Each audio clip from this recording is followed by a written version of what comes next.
Roll call, Mr. Toth. Mr. Vishal Patel. Here. Ms. Pang. Here. Mr. Shi. Ms. White. Here. Ms. Anjana Patel. Here. Mr. Lugo. Here. Mr. Ronak Patel. Here. Mr. Errico. Here. Mr. Azzarello. Here. We have a quorum. Statement.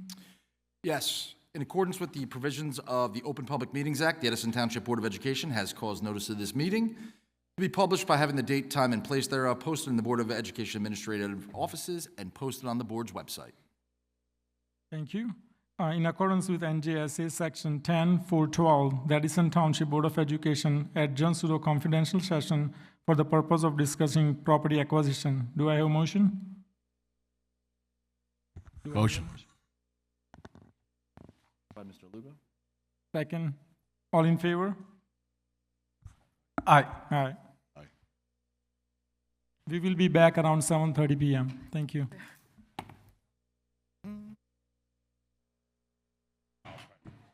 Reconvene to open session. Do I have a motion to open? Second. All in favor? Aye. Okay, so we are going to start with the student recognition for J.P. Stevens High School Band and Choir Team. A couple of weeks back, they went to Disney, Florida, and came back with numerous awards at a national level, so we want to recognize them. Great. Thank you so much, Board President Patel. Good evening, ladies and gentlemen. I hope all is well. One of the great joys of my position is to celebrate the accomplishments of our students and to show you where the rubber actually meets the road. And this program would not be as successful not only without the support of our students and our community, but for the teachers and the administrators that lead those particular pieces. And tonight, I am going to turn the microphone over to Mr. Lee and Dr. Verdi, who should get a big round of applause right now to talk a little bit about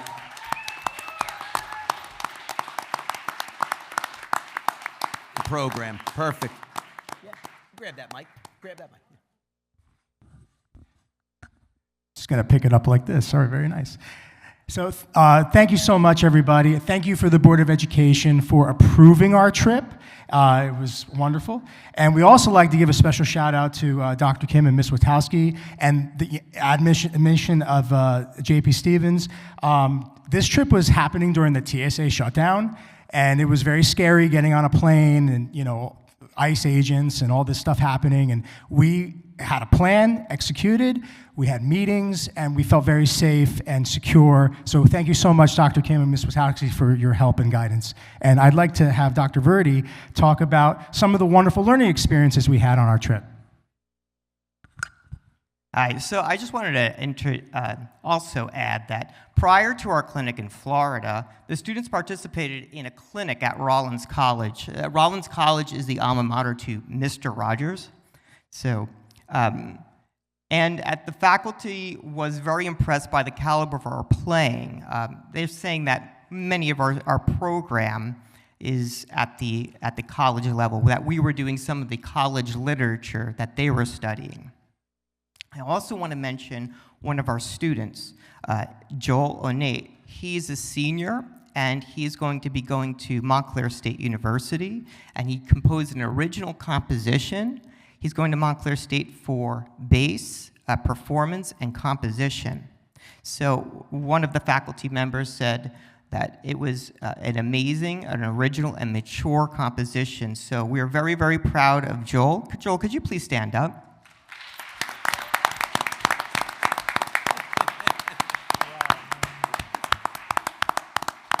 So Mr. Lee and I are very proud of our students, and do you have anything else to add? Yeah, so just so you know what the competition was, it's called World Strides Heritage Festival, and it was held at the soundstage of Universal Studios, where a lot of our 90s shows were filmed for Nickelodeon. Our students were taken to the stage, and the judges from around the country were listening, and they were just blown away from our skills. And our students executed themselves with working really well under pressure and sounding amazing. In terms of what we won, our chamber orchestra was was the best group out of 30 bands, orchestras, and choirs across the country. So we really, yeah.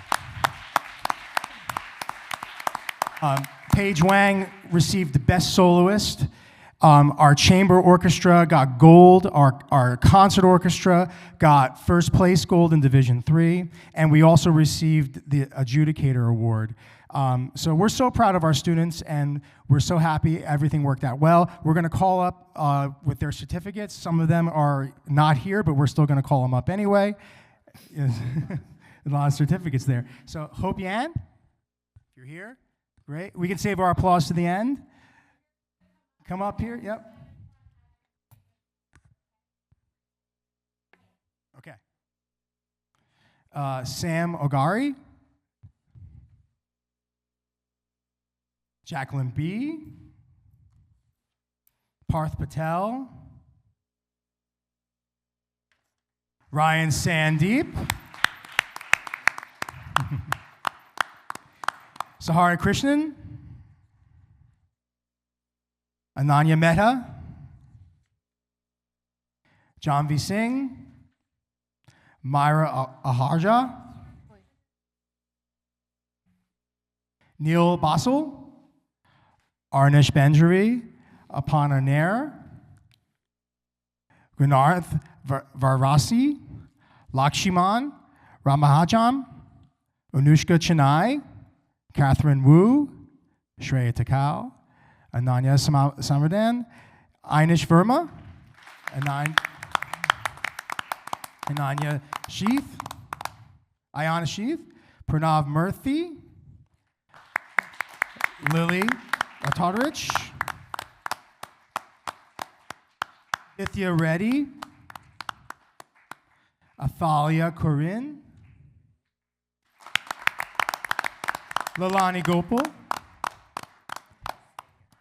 Diyuti Mohan, Mercy Gadarapu. It's out of order, it's okay.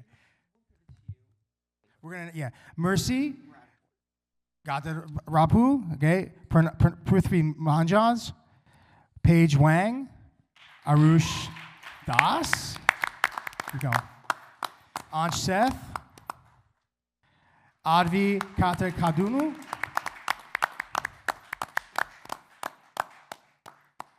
okay. Oop. Kiefer Kohil, if you get Adis, thank you. Sar Nahar, Tuhin Jenna, Brian C., Namya Parini, Arav Sharam, Vashu Agrawal, Siddharth Srinivas, Shlok Kumar, Supriya Shindia, Arya Bajia, Jia Bathra, Yashwant Balagalaswamy, Ahana Shah, Eilish Verma, Inviksha Main, Mohammed Rahan, okay. Davaraj Jawahala, Sri Krishna Bula, Nina Huang, Ayan Sheth, Grace Nee, Anjana Kumar, Nandini Ora, Sai Kimani. I went too fast. Ruthva Saravan.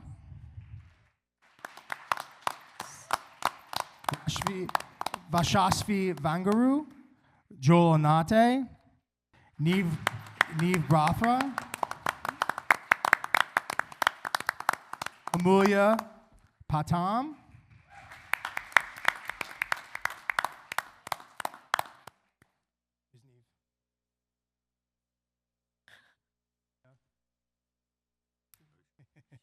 Mahesh Ramani, Savir Duram, Debika Saravan, Ahana Hedge,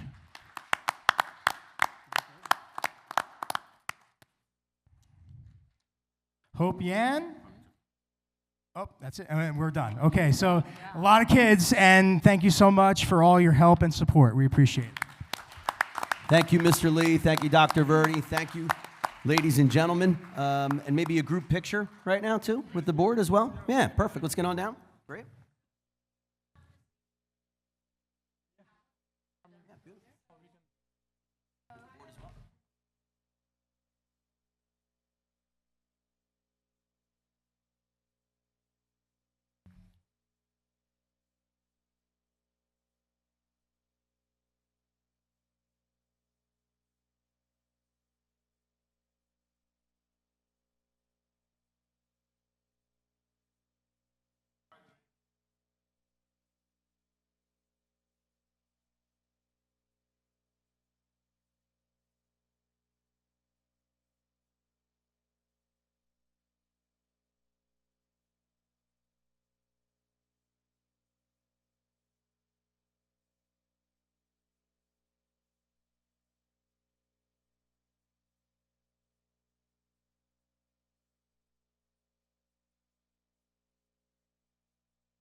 I make it? I photobombed it. Thank you.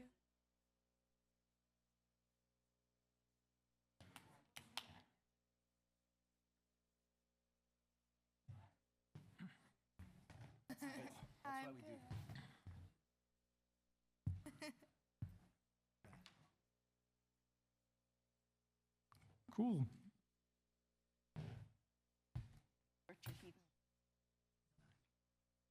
Okay, next thing we have is student council representatives, JP Stevens High School, Ms. Anuja Sharma.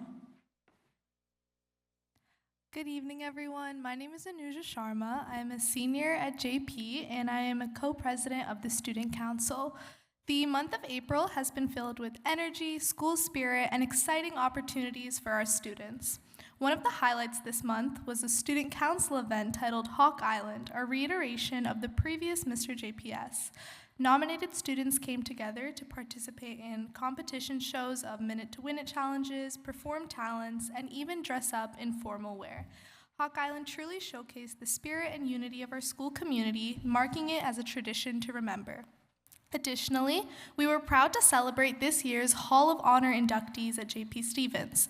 Every 4 years, the community comes together to recognize the incredible achievements and contributions of 12 distinguished alumni.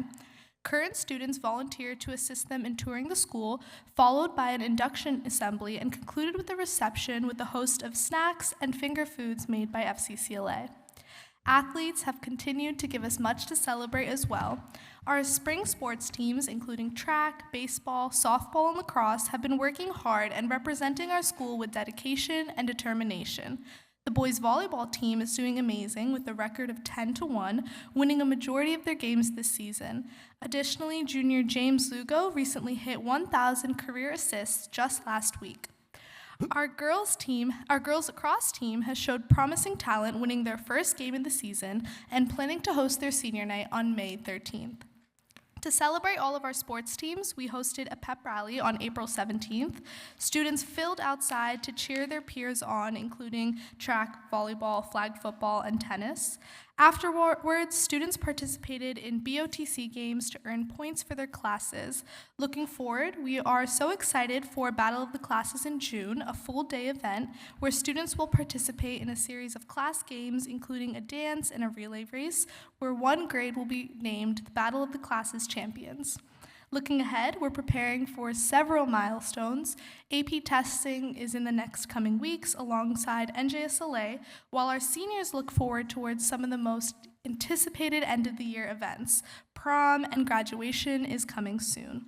We continue to plan activities that make the final months of school meaningful for all students, and as we move through April, we're excited to foster a spirited environment for everyone. Thank you to everyone for your continued dedication to making our school community so special. Thank you.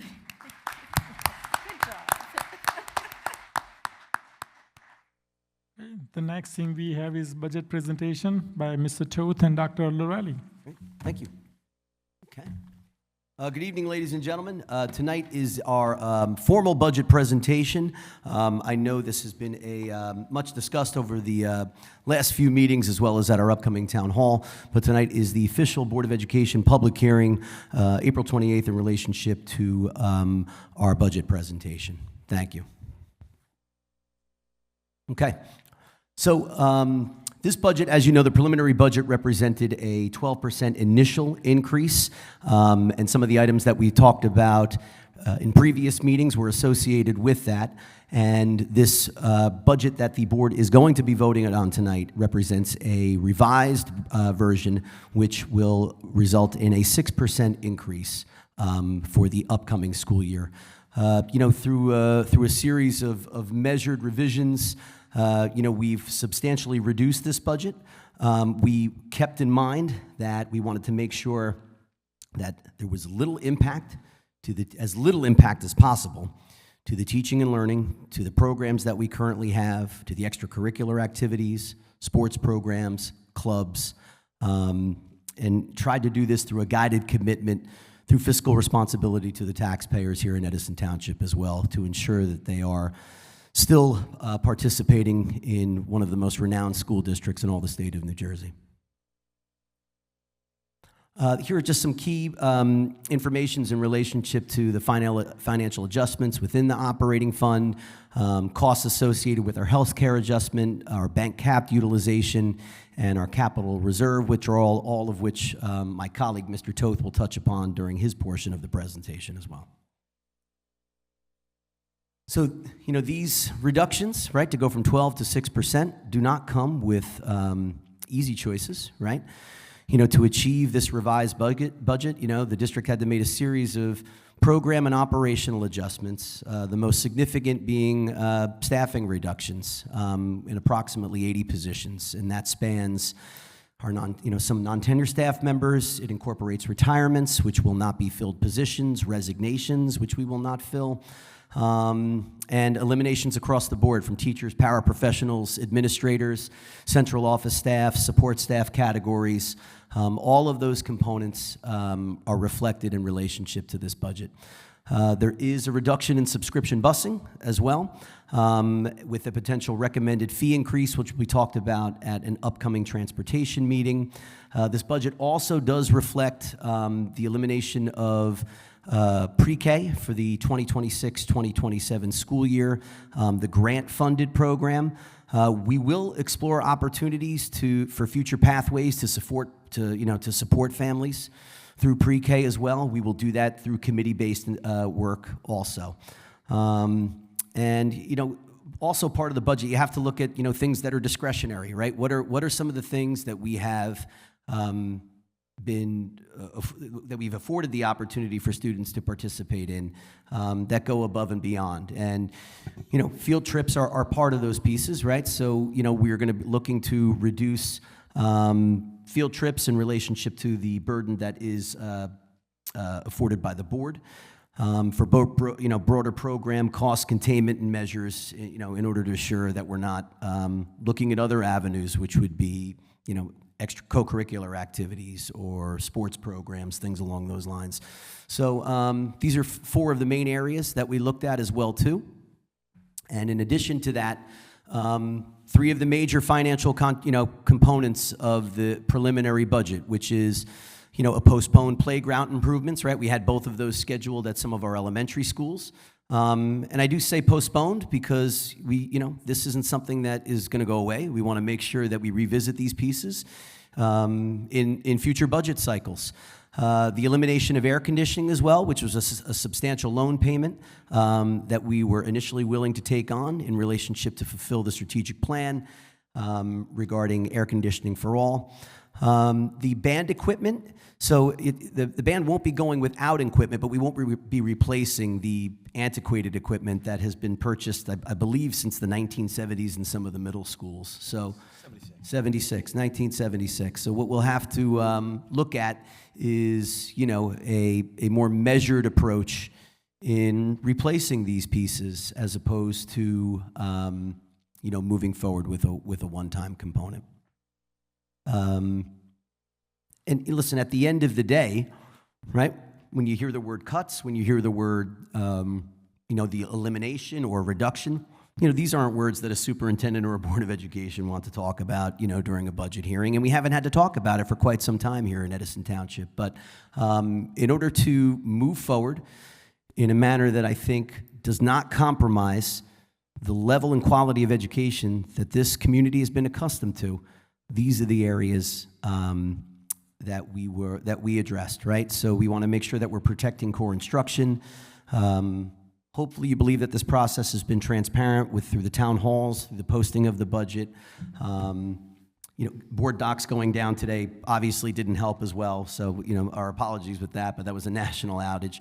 And, a commitment to long-range planning moving forward, right? The board has been fortunate enough to engage in many projects that address the one thing that was paramount, which was overcrowding, right? So I think the board can successfully say that not only have we solved that, but we're on a path to not only modernize our spaces, but provide environments that are conducive to teaching and learning. And now I'm going to turn the numbers portion of this over to my colleague, Mr. Toth. Mr. Toth? Thank you, Dr. Aldarelli. So you can see here, budget at a glance. For the fiscal year 27, we have an operating budget of $352 million, of which the local tax levy is about $249 million. The anticipated revenue, state aid, and other miscellaneous revenue is about $103. Grants and entitlements, about $5.9 million, bringing our total budget of all of our funds to $358 million. This is about a 5.5% reduction in budgeted spending as compared to the fiscal year 26. All right, so these are revenue sources. You have the tax levy, you have our estimated revenue from local sources, which is miscellaneous revenue, rent, so on and so forth. Subscription busing.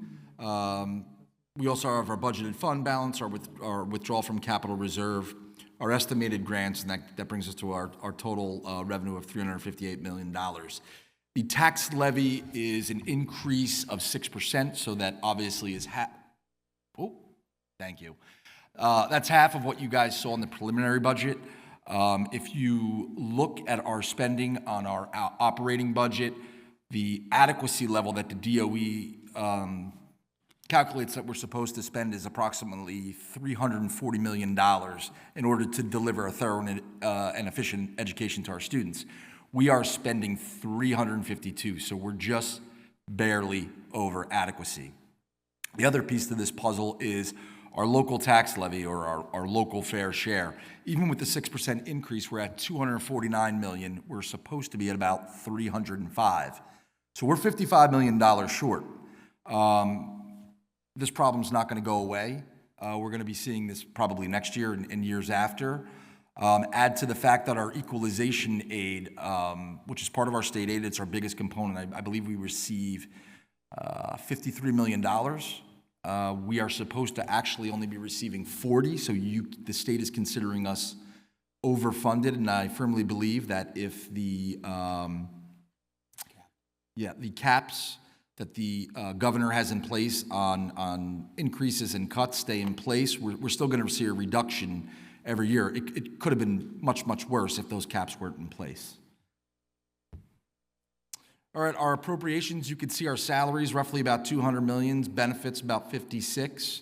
That, makes up approximately 75% of our spending, right? Teachers and staff, along with bus drivers, custodians, they are what helps the district operate. They are what the district operates. They are the reason why we're able to deliver to our students these excellent programs and be one of the best school districts in the state of New Jersey. You have our transportation, special education spending, our capital lease outlay. So our capital outlay of this $20.5 million, $19.5 million is to pay notes on loans that we've taken against some of our buildings in order to do construction, much like a homeowner would do in terms of doing a home equity line of credit. We cannot use any of our capital reserve money in order to fund these. They are considered current expenses under accounting practices and GASB. So they are accounted for here in our operating budget. And then you can see so on and so forth as we move down: insurance, curricular and co-curricular activities, professional services, charter school tuitions, and our total operating budget about $352 million, our total budget about $358 million. All right, so here's our tax levy comparison. This is on a calendar year. So for the calendar year 2025, we collected $235 million. The rate on that was about 3.14. On the average assessed home that we receive from the township, the Board of Ed doesn't assess home values. The average school tax, the school portion, was about $5,800. Now, in the calendar year 2026, you'll see that's a different number, right? It says 242 as opposed to the 249. That goes to the fact that how taxes are collected. A portion of the fiscal year 27 levy is deferred into the calendar year 27. So we're only looking at the calendar year 2026 here in terms of the tax rate. You have valuations up at about $7.5 billion. So you got a $70 million increase in the valuations of properties here and commercial businesses in Edison, so that's good. Tax rate moves up to about 3.2. So did the value of the average assessed home. It's about 186.9. You're going to see through December about $183 increase on your school taxes through December. So it's going to climb from $5,804 to $5,987. So you'll see a $183 increase through December. And then if you take this out of the over a 12-month fiscal year, the 12 months meaning July through July through June 30th, it's about a $29.77 a month increase. It rounds out to be about $350, I believe, over 12 months. Thank you. Ladies and gentlemen, that concludes this portion of the board presentation in relationship to the budget. I will turn this over back to Mr. Patel. Thank you. I think next section is budget hearing, public comments for budget only. Yes? You got to open public Yep. comments. Oh, Open public comments. okay. Do I have a motion to open public comments? Motion. All in favor? All right, thank you.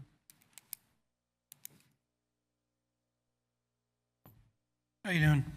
Arslan from Tenike Place. I was looking at the budget that was posted, the 12%. Then we got the drop down to 6%. What I'm wondering is, if for 3 years there was no increase, now everything is more expensive. So I looked through the budget. I'm like, what went up? So I have a list of a couple of things that went up. Staff costs. So this is the Board of Ed staff. Superintendent, assistant. We got 4 assistants. It went up $2.9 million just in 1 year. In 2 years, we went from 12 employees to 35. We're losing students, but we need more Board of Ed members to do what? We don't know. We don't know what, the 4 assistants do. We can get rid of 3 of them, give Rob a bump in pay, and we save close to $1 million. I used AI, so AI is telling me some jobs that don't make any sense. Director of Communications, it's $170,000 we're paying this new person.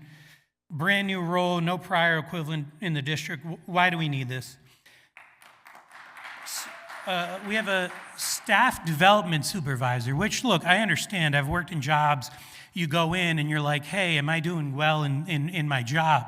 And they give you raises based on how well you're doing. But everybody gets a 3% raise. Every single member got a 3% raise, except one. One person didn't get 3%. They got 18.3% over 2 years. Why?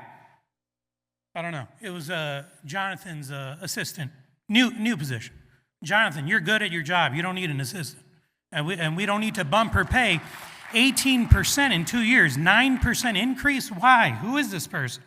All right, some other terrible jobs. Videographer, we don't need that. Like, who's taking videos? Grant supervisor, 3 new executive secretaries, 4 technology specialists. We have a DEI officer who's Indian, but still in a town where 55% of the people are Asian. Everybody's white on the board. Everybody's white on the list. I'm looking down the names, and I'm like, what is this? Look, I don't care. I was born and raised in Jersey. I relate to these people more. We know this guy watches football. Like, I relate to these people. But most of these people don't. It doesn't make any sense. Hold on, I lost my page. Textbooks. Textbooks costs went up. Why? They went up how much percent? I lost my page and I'm losing it. Uh-oh. Damn. All right. Sorry, textbooks went up 60%. We lost students. How could it go up 60%? Doesn't make sense. This is textbooks and supplies. First of all, supplies, when the year starts, I get a list of supplies I need to buy for my kid. So what supplies are we buying for $2 million for these students? Is it dry erase markers for the teachers? It doesn't make sense. It's not $2 million worth. Number 3 is a weird one. I'm going to quickly go over it.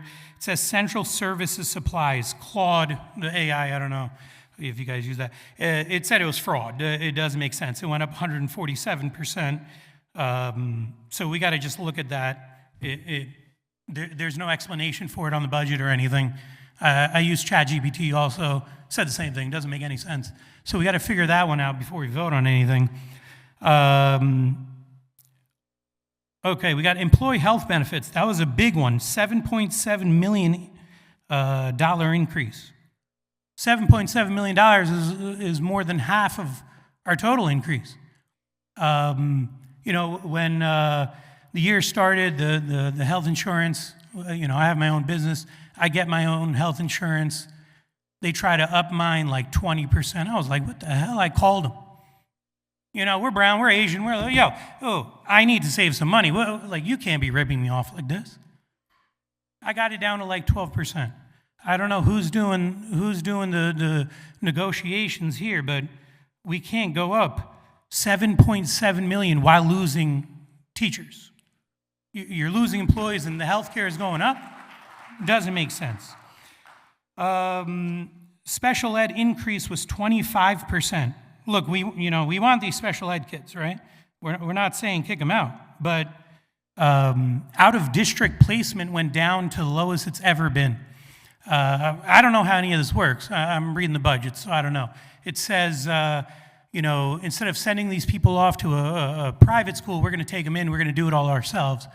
I thought that was supposed to be cheaper, but it's more expensive. It's $6 million more expensive. Doesn't make sense to me. As for field trips and such, I just got a permission slip for my son. He's going to Liberty Hall. I'm paying for him to go to this field trip. Like, what are the costs? A bus? I got a party bus for my kid's birthday. It was $1,000. I had it for like 6 hours. I can give you the guy's number. Like, you guys are saying you were cutting field trips. What is that? Also, one last thing on your presentation. What was the first one? Sir, It said Sir, your time excuse is me, your time is concluded. one real. You're already 5 over seconds, your 5 time. You're already over your time, sir. Sorry. Thank you.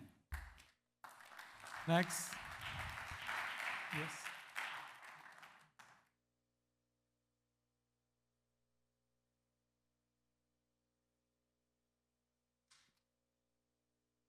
Hi, I'm Sagarika, 8 Utica. I was just looking at the budget. A couple of questions I have. I see some of the revenues in terms of interest as really low, so I would really like to understand why the interests are low. Second, I'll be really point and very brief here. I don't want to take up a lot of time. I see other salaries for instruction, which has rose to like 28%. Can you please help clarify what this other salaries mean? Then there's sorry.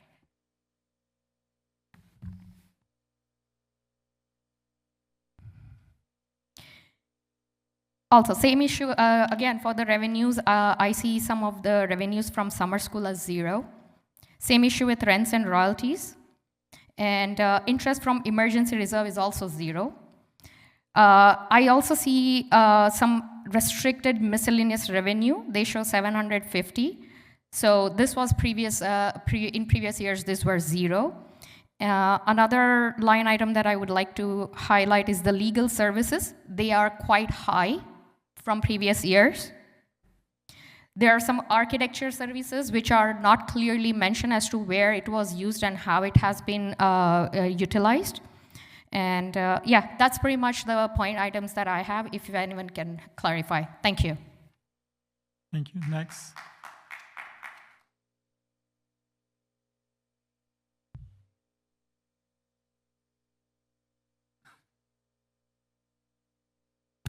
Good evening.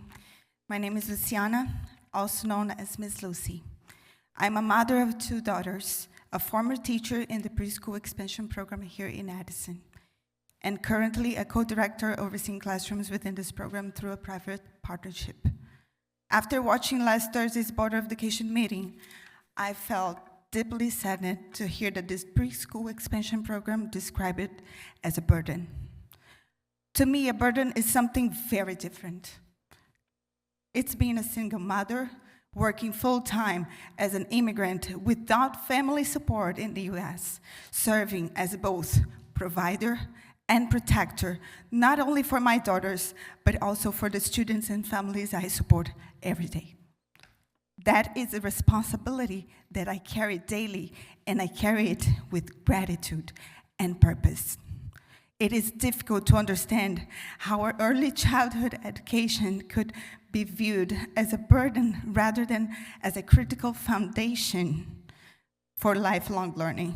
We are already seeing children enter preschool with speech delays, limited social emotional development, reduced independence, and challenges with basic self-care.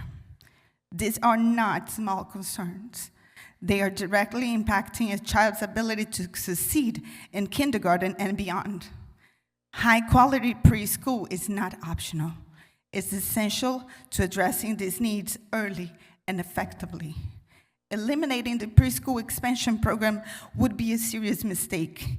It would negatively affect families who rely on it to work, support their housework, and build stability. It would also mean losing dedicated educators who invest their time, energy, and heart into preparing these children for success. As a mother, I'm personally grateful that both of my daughters benefit from this program. Without it, I would not have been able to return to the workforce and contribute more fully to my community. As an educator and now as a co-director, I have worked diligently to meet expectations and uphold quality. As private partners, we made significant investments expanding facilities and creating classrooms to meet the district's needs. And yet today, we have empty classrooms waiting for children who were never assigned to us. That is not a lack of capacity. It is a missed opportunity.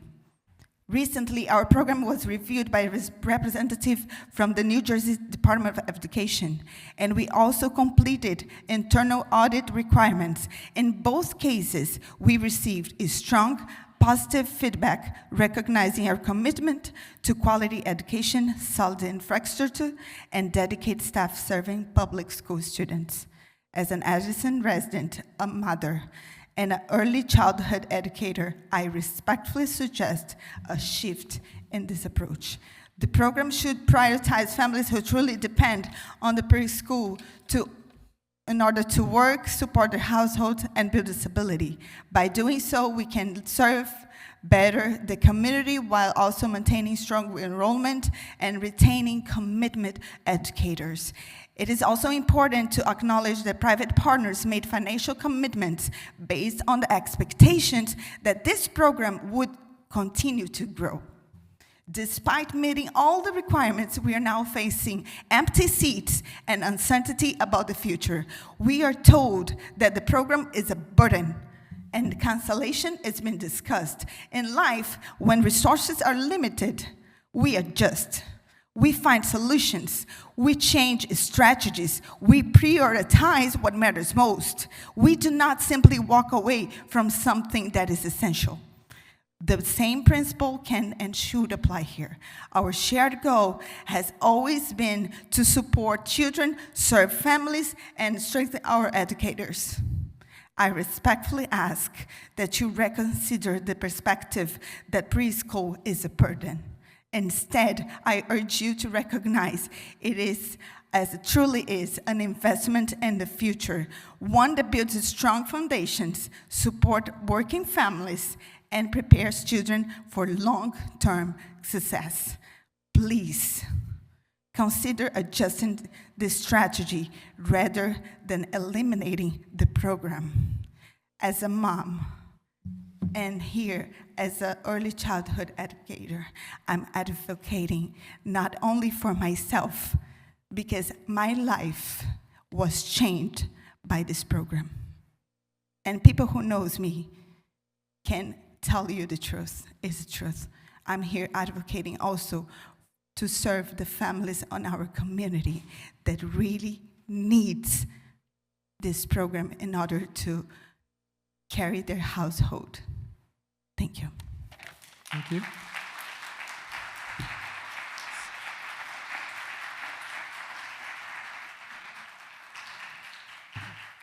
Hello, Susan Campione, Schiffer Court in Edison. I've lived in Edison for just shy of 40 years. I've worked in the district for 23 years now. I sent 3 children to the school district. I served on the Budget and Bond Committee. It was over 25 years ago when we couldn't get referendums passed in Edison. And one of the things, you know, I'm a taxpayer, I don't want to pay more taxes, but what we drove home to the public, and what I think a lot of the people are not understanding or forgetting, that the value of our homes are driven by the school district. And where the taxes are high, it's because the schools are good. We didn't raise the school taxes for 5 years. It's passed, it's done, we can't go back and change that, but everybody came, they yelled and screamed, so the board heard you. They took it from 12% to 6%. There had to be cuts. Everything has gone up. The electricity to run all these buildings, we have 19 schools. To heat the schools, it's gone up. Everything has gone up. It is unrealistic to expect this board to continue to not raise the taxes and only raise them 2%. At this point, it's unsustainable. And yes, the salaries have gone up. It's called contracts. That's the way it works in every school district in the state of New Jersey. The employees have a contract. They can't just cut our salaries. It doesn't work that way. And you know, supplies. It's not just the supplies for the children, it's supplies to run every office in every school building and in the Board of Education office. They don't run themselves. We need offices to run the district. So, you know, people are coming up who may not be as educated in education and how it works, but they listen to you, they cut the budget 6%, they need to vote on it, they need to move on. We're dealing with people's lives. There's non-certificated staff that don't know whether they're gonna have a job, not have a job. I was in that position. I was fired from the district when we went through this several years ago.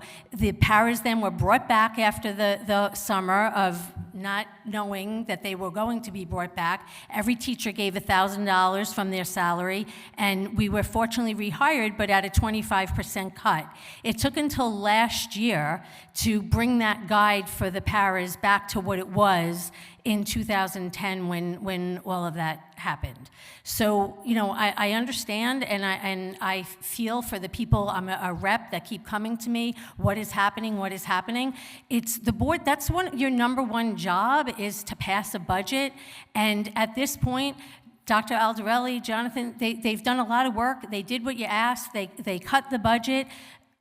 Vote for it, move on, and the public has to understand you cannot expect a 0% budget with the price of everything. They feed children. The price of food has gone up. Everything has gone up. A 0% is ridiculous. And yes, did some of these board members run on that? They did. But come on, everybody. Politicians, they want to get elected. They say things that it's not always true. We need to move on. And it's not good for the district to not vote on this tonight and let it go to the county, and we don't know what's going to happen. We've seen that before when our own town decimated the budget when it didn't pass through the board. So, you know, I'm urging you to just make a decision and move on, and for this town to understand that you have to raise the taxes, and your house is valued because of the schools. Thank you. Thank you.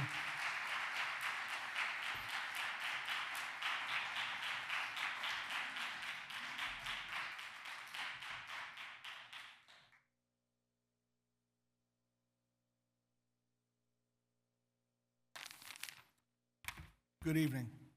I'm Adam Glynn. I'm the CEO of the JCC of Middlesex County, one of your private partners in the preschool expansion program.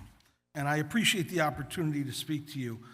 I understand, and I think all or nearly all the people in this room understand the challenges that you are presented with in balancing the need to maintain and to, frankly, the responsibility to not only maintain but enhance our educational system, while at the same time with the competing challenge of stabilizing the tax impact on the residents of Edison Township.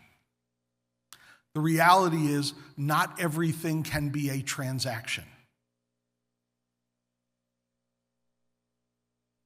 I listened at the beginning of this meeting when we were touting our music programs and our performing arts programs, and I listened, being the father of 3 children who went through this district, who has lived in this community for more than 30 years. You all walk around, and the people in this community walk around and tout the excellence of this school system. You brag about it all the time. You speak about the positive impact of the educational system on our property values as the basis for the reason that people and businesses come into this community. An exceptional system, an exceptional school system costs money. A school system that offers the array of programs and services, the opportunities that Edison Public Schools offer, costs money. A system that welcomes new immigrants and first-generation Americans, individuals who look to be integrated into a community, with small children who need to develop social skills and language skills. Many of our children coming in have developmental challenges. They need these services, and that costs money. I also know that there are individuals and groups in this community who, once their children are out of the school system, believe that their responsibility to support that system has ended. That is, frankly, short-sighted and unfortunate, but we understand that exists. But what I find most unfortunate is this. You can debate various line items, you can debate capital projects, but when your decision results in the elimination of the one most significant and pure educational component of this budget, the preschool expansion program, respectfully, you should be ashamed of yourselves.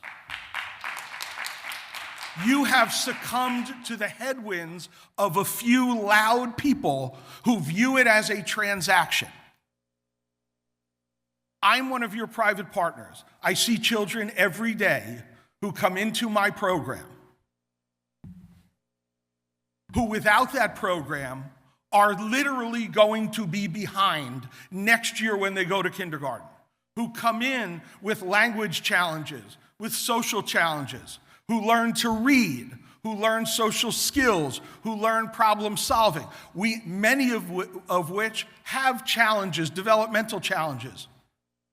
We have invested in teachers and in programs and in resources, and these children grow over the course of the year. Your decision, which respectfully was the easy decision. It's the easy decision to just cut. It is not bold. You're not stepping out on a limb. You took the easy way out. As opposed to determining what is most important, what goes beyond the transaction. I am suggesting to you, I am imploring you. You are literally going to put hundreds of children in this district behind. That is simply the case. You need to do the work to find a different way. If you determine that you are limited to that level of tax increase, if you're going to succumb to that headwind, then you need to find a different way. But to cut the purest form of educational support that starts with our youngest children is not the way to go. It's not the bold way. It is the cop-out. And I'm imploring you, for those hundreds of children, to do something better, to be better, to do something different, and to understand that your responsibility goes beyond the simple transaction. Thank you. Thank you.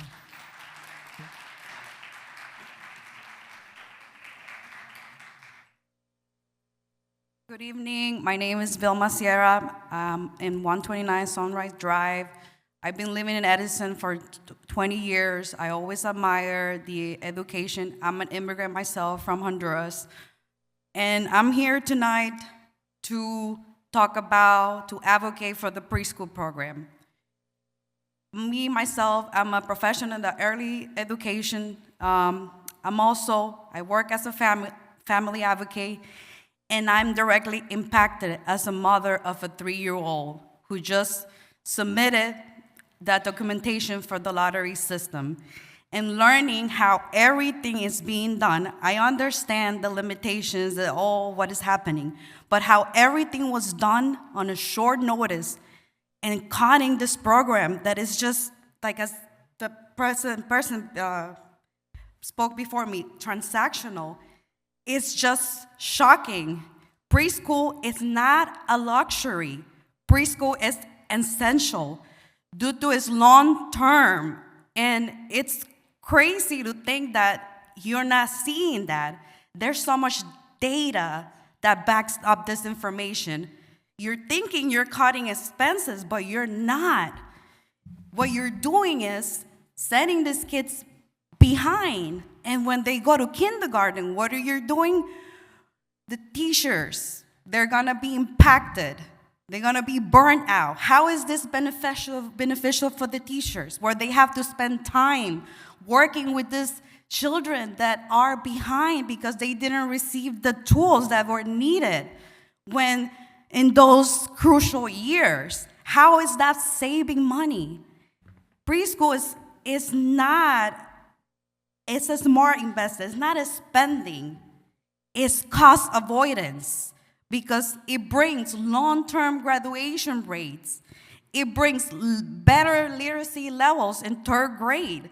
For me, it does not fit in my head how this is not considered, and it's put there, it was not lightly considered, but to me, honestly, it doesn't seem like, because it's hard in my head for you to not respectfully, to not understand that. And it's not like somebody else said, it's not a burden, it's beneficial. And and then parents like me, we need the tools, we need the resources. There's single moms up there that needs the professional in that area. So please, I ask you respectfully, consider that.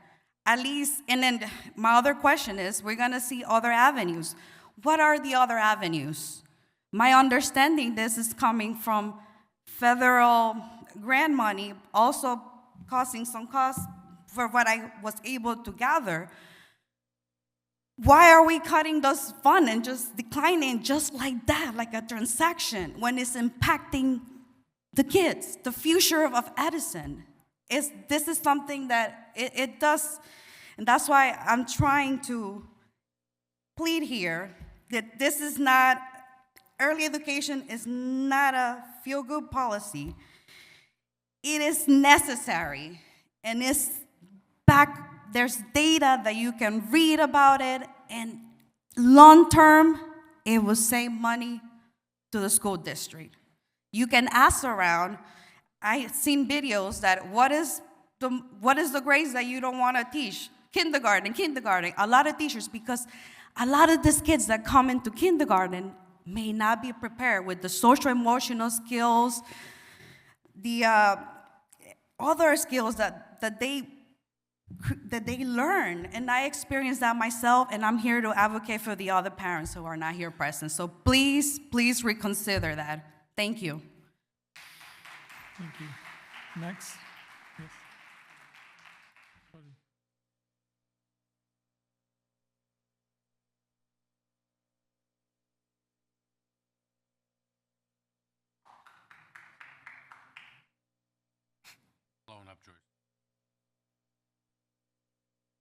Joyce Ship, Edison, New Jersey. Actually, I believe in universal preschool for everybody in the state of New Jersey. I do, because I think as an educator, I believe that, we should give them an early start. Now, through this, I heard that we have been losing money all the time through the subscription busing. True, years have gone by, and at the gas prices that are going up now, I notice even when I go to the gas station, it's like almost $10 more just to put gas in my car. And talking about people when it comes to the health care, and they're talking about the health care and the prices went up. Well, this is what's happening, because I was in a meeting last week about that. As the hospitals keep gobbling up other hospitals, we don't have the opportunity to bargain like we used to. All right? And with the government dismantling education, I don't know if somebody under a rock or something, they're dismantled the education department. I talked to a college professor on Saturday that was crying the blues about the money that we're losing. And also, within the next few years or so, 1 out of every 31 children is going to be autistic. That's the cost. Like, people don't want to see, they just want to cry wolf, they want to fearmonger, but they don't want to take all these things and listen to them about different things that are going on. They know that we're not getting the money that we should get from the federal government, and I wish everybody would go down there and fight for that. That's the most important thing, because we can't get, you can't get a blood from a rock. But everybody seems to think that we can get all this stuff for free. We can't get it for free. My electricity bill, $100 more. Every bill is added on, and the prices are going up. Everybody's acting like the prices are not going up. Maybe the price was different 5 years ago. We had a different administration throughout our presidency and stuff. But now, everybody is for themselves, all right? The people who don't want the preschool now at all, for the other people, you know why? Because their kids is in the 5th and 6th grade now. So they don't want it, because everybody is me, me, me, me. I'm so disgusted with the way people are nowadays. That's all they're concerned about. They're not concerned about people as a whole. They, I call it like black-hearted. They don't care about the other individual. And I noticed some single mothers and stuff in here struggling. They don't have the advantage of paying for, a good preschool for their child. But the other person sitting next to them, they ain't worried about it, because it's not, their kid no longer is in that space. And I wish people would just, and I keep saying it over and over again, stop the fear-mongering, stop all this craziness, come together and see what is the most important, because the government is not going to help us anymore. We're going to have to lean with each other. We're going to have to find out ways to make money. Now, years ago, I belonged to the Education Foundation in Edison. A bunch of people got together, and we raised money and stuff for field trips and other things that were very important to us. Nobody wants to do those things now. Everybody wants the next person to do the job. No, let them do the job. No, I don't want to put my hands in it. But, if you have a good foundation and have where you get a bunch of people together and raise money, it'd be a good idea. Because as I was in Texas, I noticed in Texas, the alumni from the high school, they paid for the sports program. Not that their education is as good as ours, but they still have schools within the state that are good. But those people decided together that we're going to pay for that. We're going to pay for all the sports programs. We're going to pay for the travel. We're going to do this together as a whole. Now, as long as we come back and we pick at this budget piece by piece by piece, the loud voices, the squeaky wheel always gets oiled. And the rest of the people who have legitimate reasons and legitimate interests, those people, they don't get heard, okay? And I ask people back and forth, I don't believe in you, because if you come to this meeting and you don't come to the council meeting, then I don't believe in you. at all, because they're giving out 100% raises and 120% raises, and I don't see nobody there. Everybody's okay. So in order for me to believe you, you're going to have to show up to more than this board meeting. Thank you. Thank you, Joyce. Yes. Kanika Chopra, Violet Place.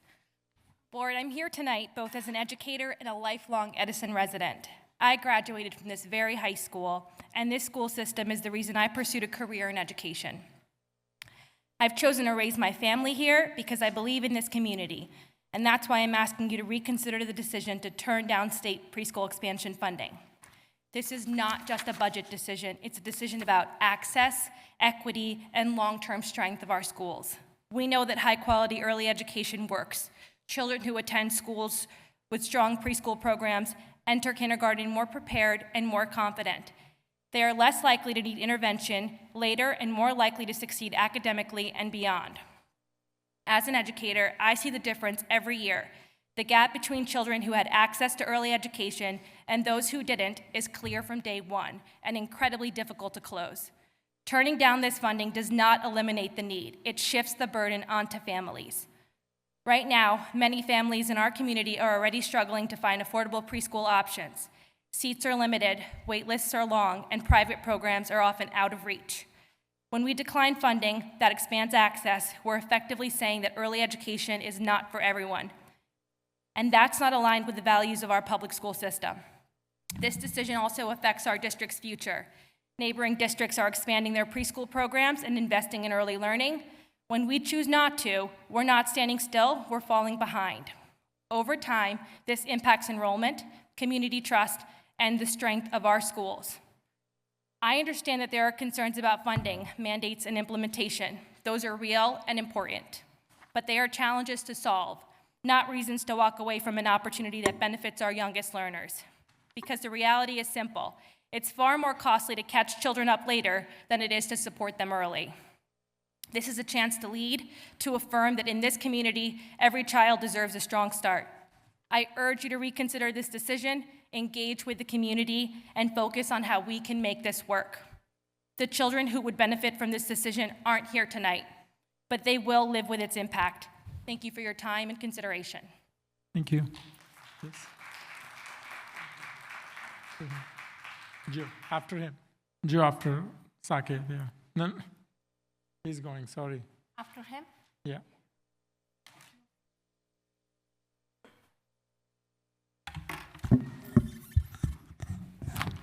Saket Gohil, 1725 Raspberry Court.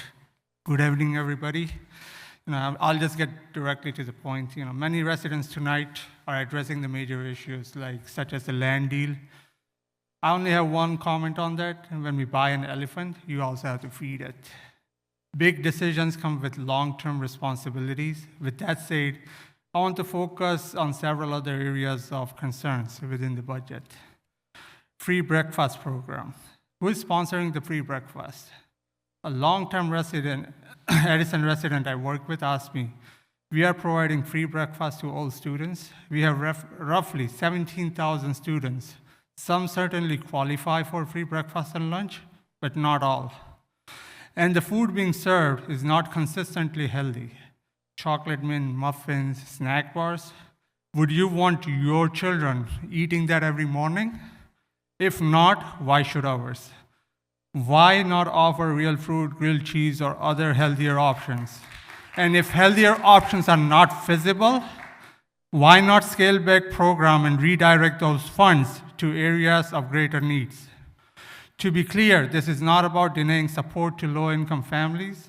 We fully support providing meals to students who qualify, but can you please share the actual number of students who qualify for low-income meal assistance?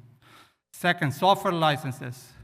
I often sit with my children, and since kindergarten, I have been sitting and I have been looking at the student portal. And I talk about the apps and the softwares provided by the district. Most of the time, they tell me they don't use them. So here are my questions. How many students actually log in and use all of this licensed programming? Do we really need this many apps? Why can't we consolidate? And how much of the budget is allocated to these licenses? Free program and communication. It's easy to offer something for free and take it away later, but it comes with the consequences, and that's why you have all these people here. If a program is free only because of temporary state or federal funding, please communicate that clearly so expectations are set appropriately. Residents should not be misled about what is permanent and what is not, especially not during elections. Tax levy and program priorities. Anything that you can redirect or optimize will help reduce the tax levy. This is what residents expect, and we hope you all will honor the commitments made during election. We are still waiting for the list of mandatory versus non-mandatory programs. A BOE team insists on continuing programs that many residents do not support. We are more than willing to seek donations from organizations or groups who wish to fund them. They can attach their name to these programs, and their contributions can be recognized for generations to come. Subscription buses. Regarding the changes to the subscription bus program, families need clarity on what has shifted and how this decision will affect our daily routines. We also need to consider the increased traffic this will create around the school during the morning drop-off and afternoon pickup. More cars mean more congestion, more staff required to manage it, and most importantly, greater safety risks for our children. I urge BOE team to address this concern openly and ensure that any changes prioritize student safety and the well-being of our families. And finally, accountability. I hope that tonight we actually receive answers. For the last 2 meetings, we were told answers would be provided at the end, and they never were. We are here in the good faith, and we accept the same in return. Thank you. Joe.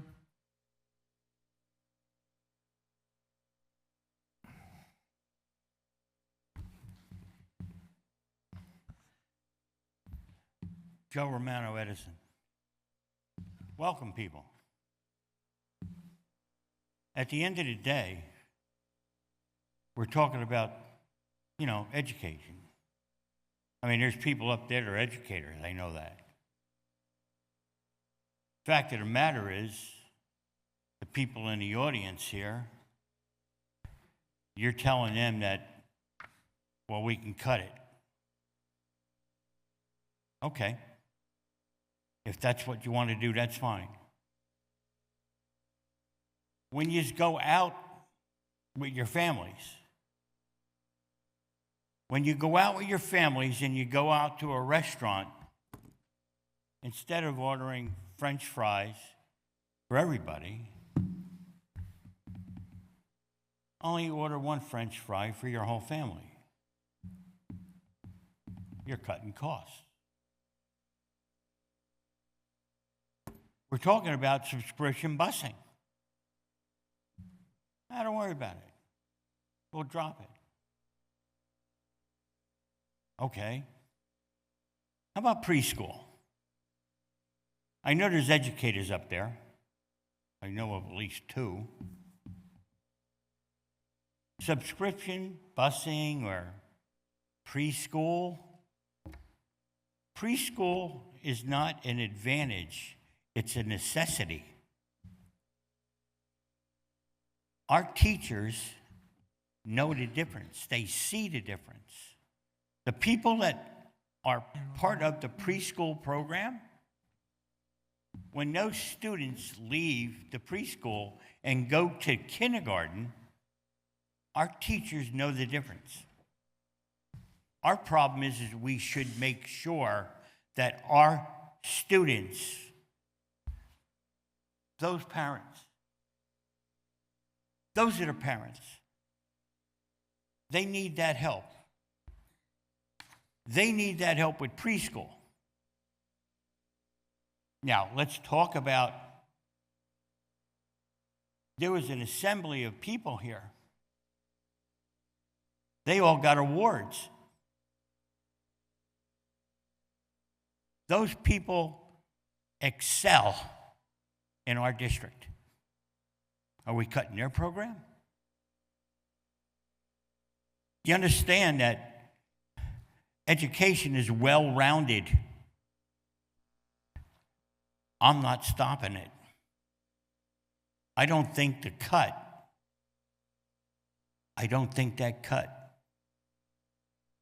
is well thought out. I don't think that everybody here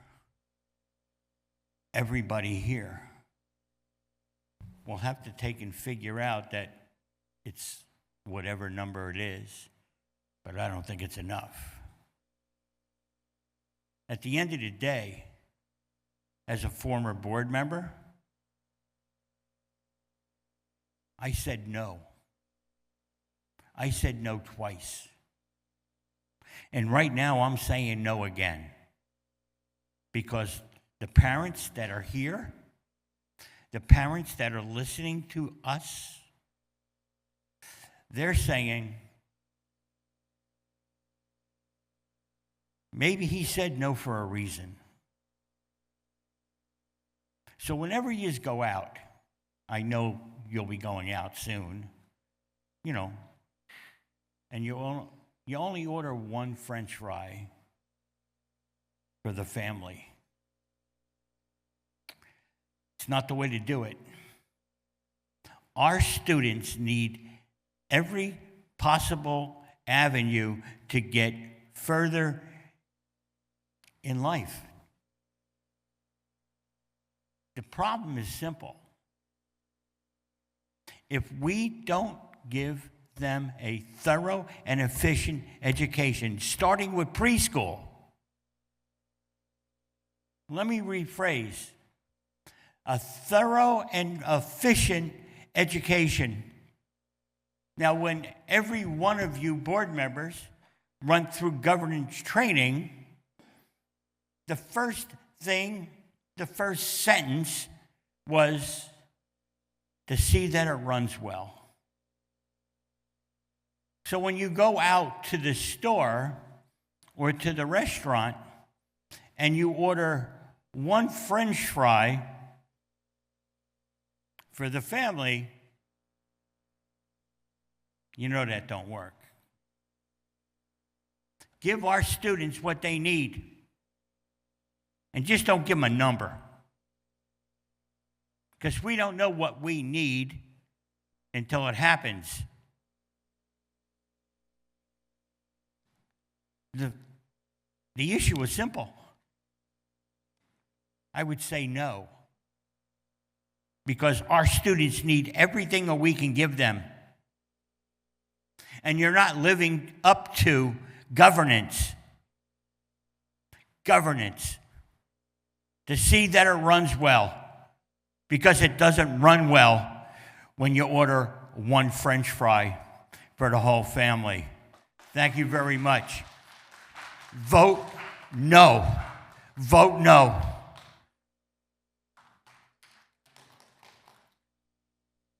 Anita. Anita Amarnath, Edison Glen, Edison, New Jersey.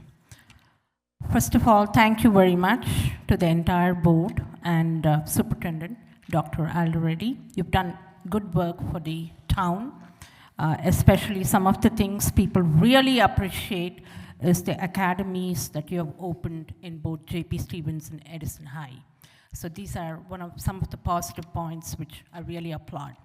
One thing I want to open up, which we all will agree, I hope, there's a bill I heard in the New Jersey state. It's a 1967 rule for the 2.5 miles subscription busing. I hope, they bring it down to 1 to 1.5 miles. I just hope so. There's a bill there if anybody can advocate for it. I'm here just to give you some thinking cap points. The first thing is, again, I reiterate on the fiscal responsibility. People are really worried. Board president and board.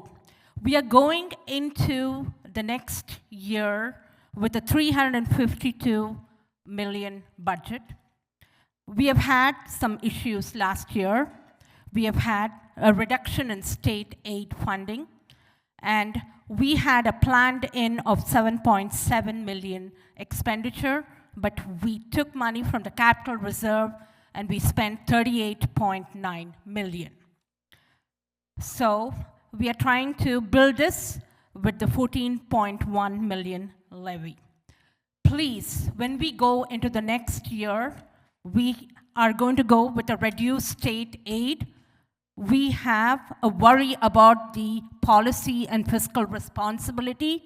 We do not want to be in the same situation with all the people advocating next year for an increased tax rate.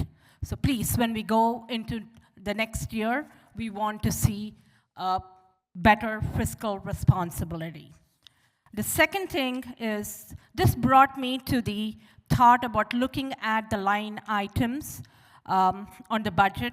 I know that we are reducing by cutting subscription, by increasing the subscription fees, AC, the pre-K. So I was looking at the line items, and I wanted to bring it to your attention.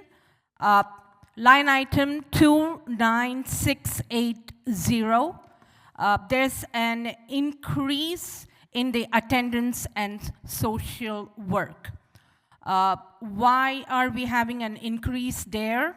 I think there's an increase in 100K. I was just thinking, are we expecting more cases, out-of-town cases to be resolved this year? Why is the increase of 100K there? Somebody else brought it up. Textbook spending has gone up consistently 59.4%. Right now, it stands at 70.9%. Why? Has there been any new curriculum adoptions? We are doing an online subscription for the textbooks.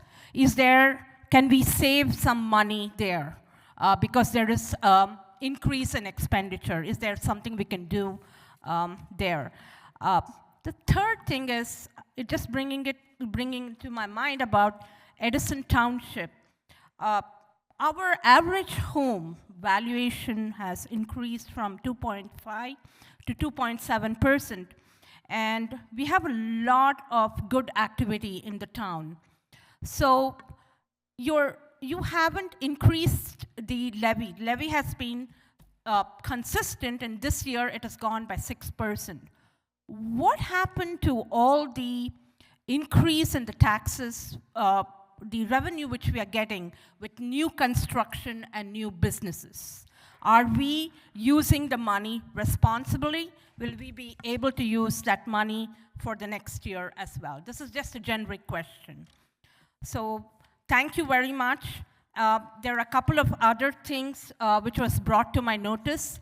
The enrollment this year, last year has come down by 500, but you have based your increase of student population by 650 students next year. I just wanted to bring this to your attention because last year the enrollment has come down, but next year you're projecting an increase of 650. So people had a question in that angle. So that's about it.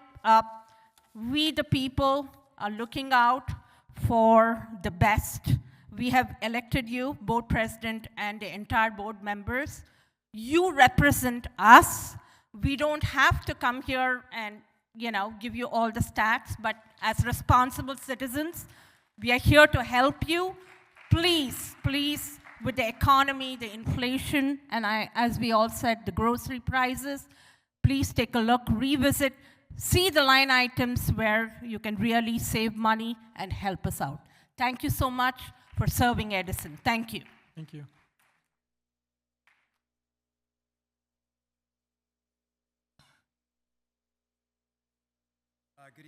Good evening, everyone. I'm Viral Desai. I live here in Edison. I think we all live here.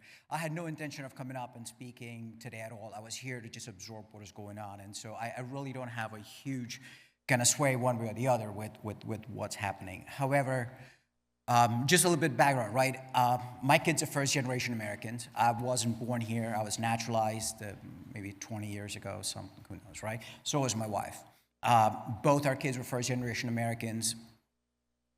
And they didn't go to preschool. We didn't have preschool back then. They're now in their 20s. And I completely, I'm listening to some of the early childhood educators who spoke. I heard about one of the private partners that you have talk, right? And like a couple of the gentlemen. And I'm convinced that pre-K is a very important program, right? I mean, no question there. However, I think what we do need to think is, how are we going to fund it?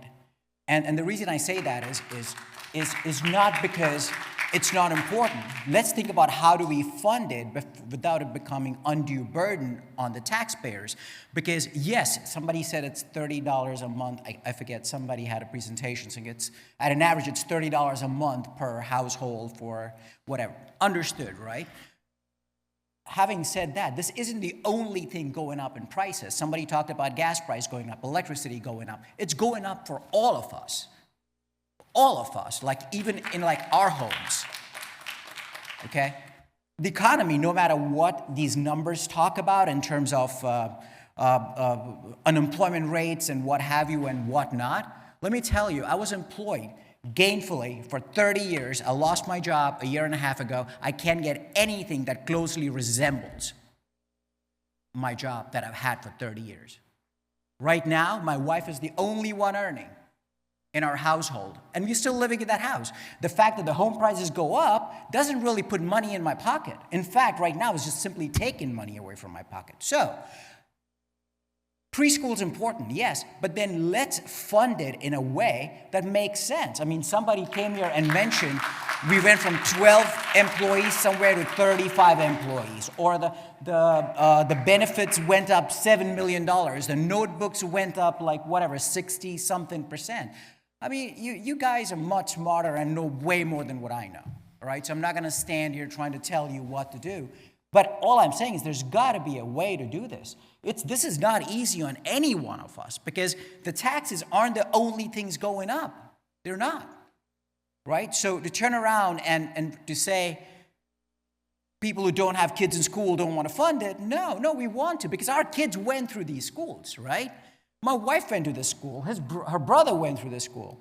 I mean, unfortunately, I grew up in India, right? I mean, I did not have the benefit of like the education system here. And which is okay, it is what it is.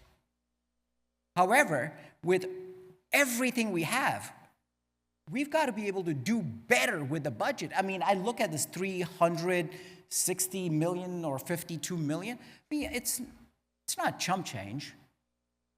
It's not, right? So why can't we reappropriate some of these monies from the benefits and like increasing the staff 300% in 2 years, and some people getting like 18-20% bumps or whatever. Like, I mean, I'm sure there's a way you guys can figure this out. I mean, I don't have the insights that you guys do, right? And then on a different note, right? I mean, and it's just something to think about. I don't know. Like, I mean, the way the world is changing, everything you believed 6 months ago has changed. In the next 6 months, everything's going to change again with the AI and robotics and like everything else. How are we, or you, or us, as the adult of this township, making sure that a curriculum stays up with the changing? I mean, think about it. What we teach kids in school today is going to mean nothing in 6 months because the world is changing so fast. So maybe that is something else we focus our energy on, rather than like, I don't know, somebody said we're trying to buy like a swampland for $10 million or something. Like, what is that? I mean, no, I don't know what that is. I mean, why aren't we spending that money to do this?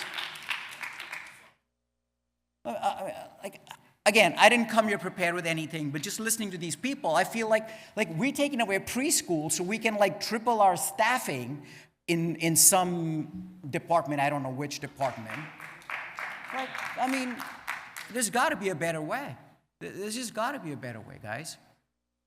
I mean, and like, I don't have anything. So the last thing is this, right? I mean, how do these sessions go? Is this just people come speak and then that's it, or is there a question answer, or like? So what happens? Like, I mean, so everybody, are you guys taking notes? You're going to go back? Nothing's going to happen. So everyone's just talking, and that's pretty much it. Okay. All right. Thank you. Yes. Yeah, white. Yeah. No, you. Yeah.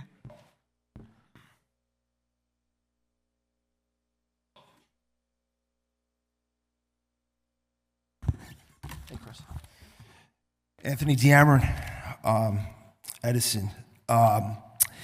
Boy, you know, it's frustrating because you guys don't defend yourselves. You guys don't go back and forth, and it's tough because, I don't know. It's just, that's the approach you guys take. That's fine. But Joyce, where's Joyce? Man, she hit it. I mean, just on the nail. Joyce, you know what's funny? I have a photo. I printed it out today, Joyce. Where is it? Here it is. This is a photo. You're in this. Remember this at James Monroe?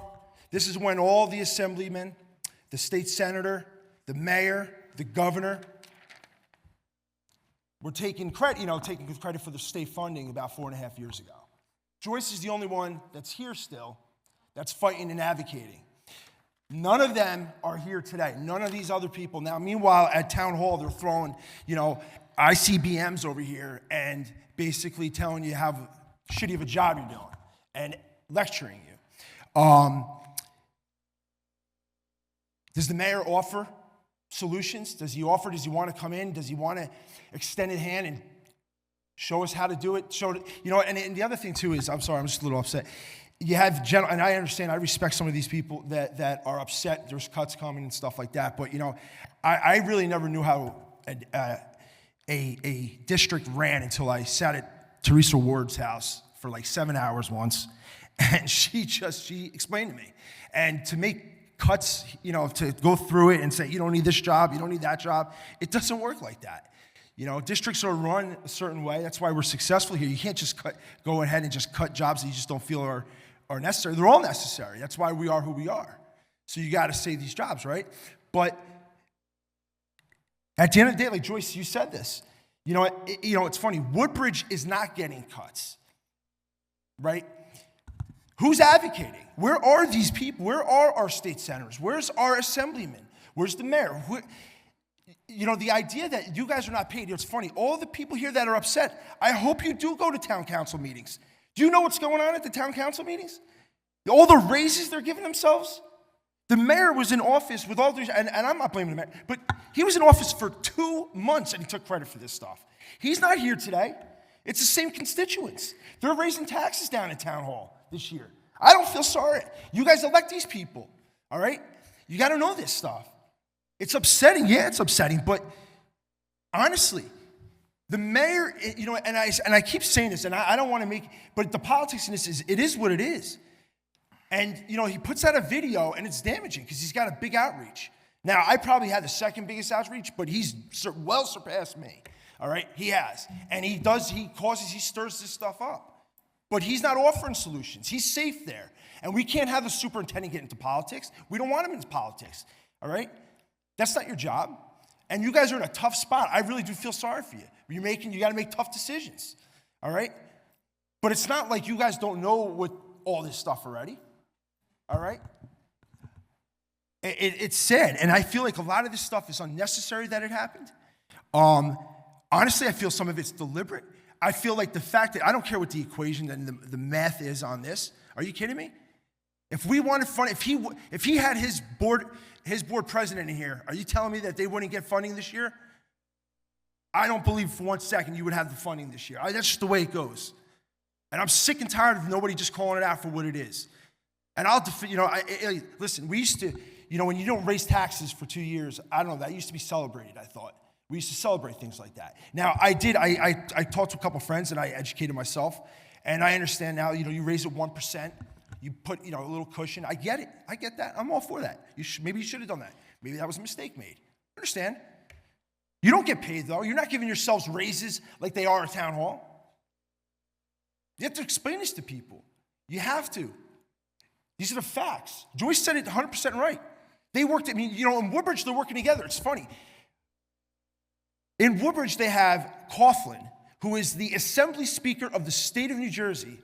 All right? They got their funding. He also happens to be the mayor's attorney here in Edison.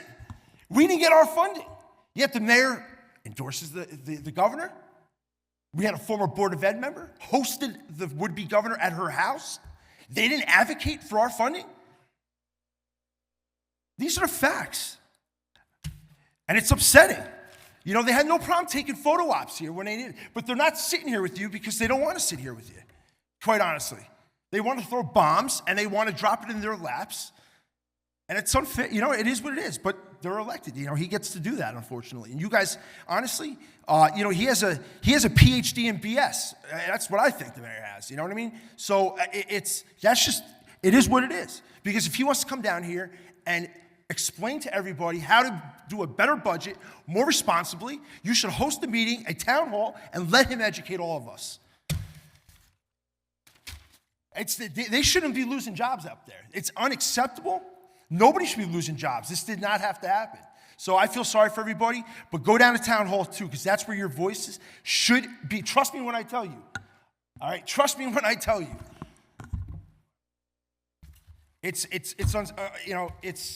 sad, but I wish you guys the best of luck. I don't know, and that's really it. So, all right, thank you. Yeah. Thank you. Next, yes. Yeah.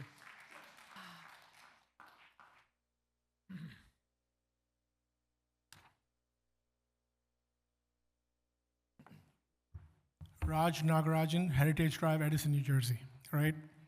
I know most of you. I've been in this town for 27 years, and I worked on a lot of issues, both on the BOE and the council side, on the side of all the residents, and I'm not expected to run for my lifetime, okay? I'm here to talk for the public of Edison. First of all, I want to thank you all for doing something great. I was part of the referendum, right? We had this referendum in 2019. We said we are not going to borrow $180+ million. You got all the changes done in JP and everything, and I'm very, very happy because last time I came here was when Dr. Bregan was here, and I had to fight for the rights of the children and parents with Dr. Bregan, right? Because it was a very tough situation with everybody having COVID and stuff, right? I'm so happy to see the new auditorium. As much as possible, I am telling all my friends, neighbors to just, get here. This is the good part. The second part is, I heard a lot of these people, right? A lot of the people talk to you and tell you about pre-K. I'm all for pre-K for poor people, people who do not have money. We cannot afford pre-K for millionaires. How is it fair that hundreds of seniors, right, who still trust our township? None of my neighbors are leaving a lot of neighbors I know, right, in the last 25 years, they have not left. They trust our township. They trust us. Edison schools have been very good, right? I know Gene, I know what happened to the Board of Education. A lot of you who got elected recently, you don't know, right? Board of Education and the schools were in there was nepotism, there's a lot of stuff, okay? It was cleared because of involvement of people and wanting to run, right, get into the board and clean up. And today, I'm extremely sad we are going backwards, right? The point here is there is always a need to tax, right? But you will have to cut somewhere, right? And don't cut for the students from first grade to 12th, because we need it to be there so that our schools are good.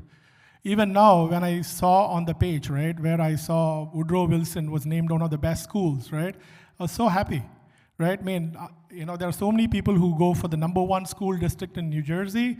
If Edison is not cutting it, that's not what it is. It's about the quality of education, right? We have been turning out students since the start of Edison, right, whenever Edison was accomplished, right? The point here is we cannot be here all the time to babysit you guys, right?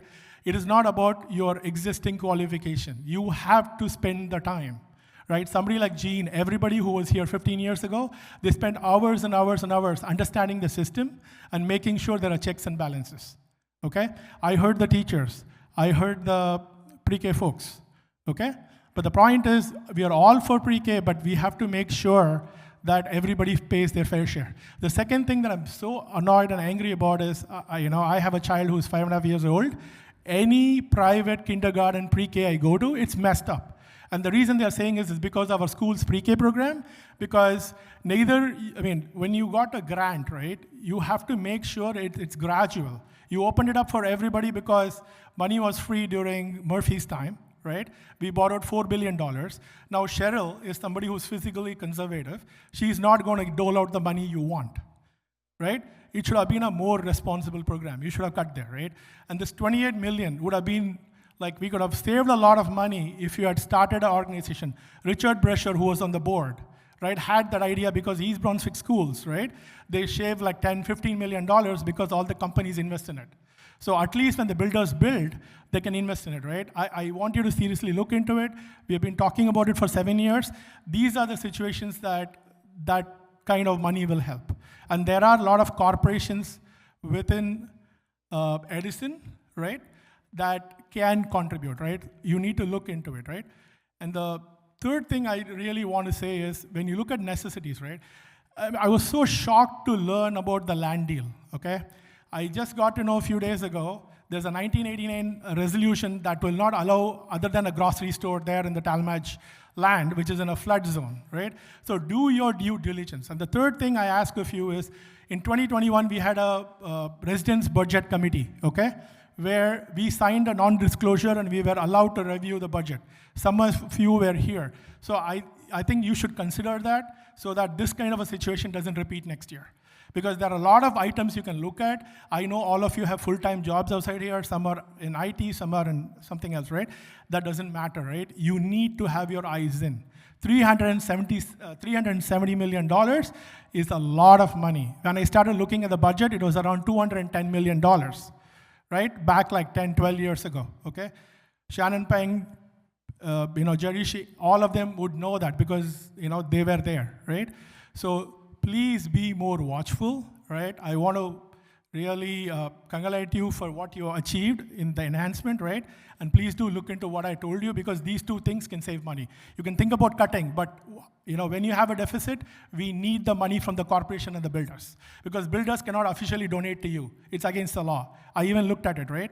So the only way to do this is to start a nonprofit where we have people from Edison, big people from Edison, where the companies contribute there, right? Look into it. Because if you're short by $17 million, you could have got it from there, right? Out of 28, and you could have saved our taxes like anything, right? And next time, don't think of increasing it to 15%, 20%, something like 3%. Thank you. Thank you. Dr. O'Reilly, you want to give some okay. So Matt, can you hold on a second? Yeah, Dr. O'Reilly, can you give some insight into the education foundation that you've been working on? Yeah. So the sentiments that the gentleman just talked about is something that was been part of our strategic plan. We currently have probably about 4 trustees committed, looking for a couple more in relationship to that to launch our first meeting within the next couple months. The budget and a couple other pieces have kind of derailed discussions with potential candidates. Mr. Glynn has been instrumental in assisting me in that process as well, too. But that information does not fall on deaf ears, and it's something that we are looking forward to putting forward in the year to come. Thank you. Matt?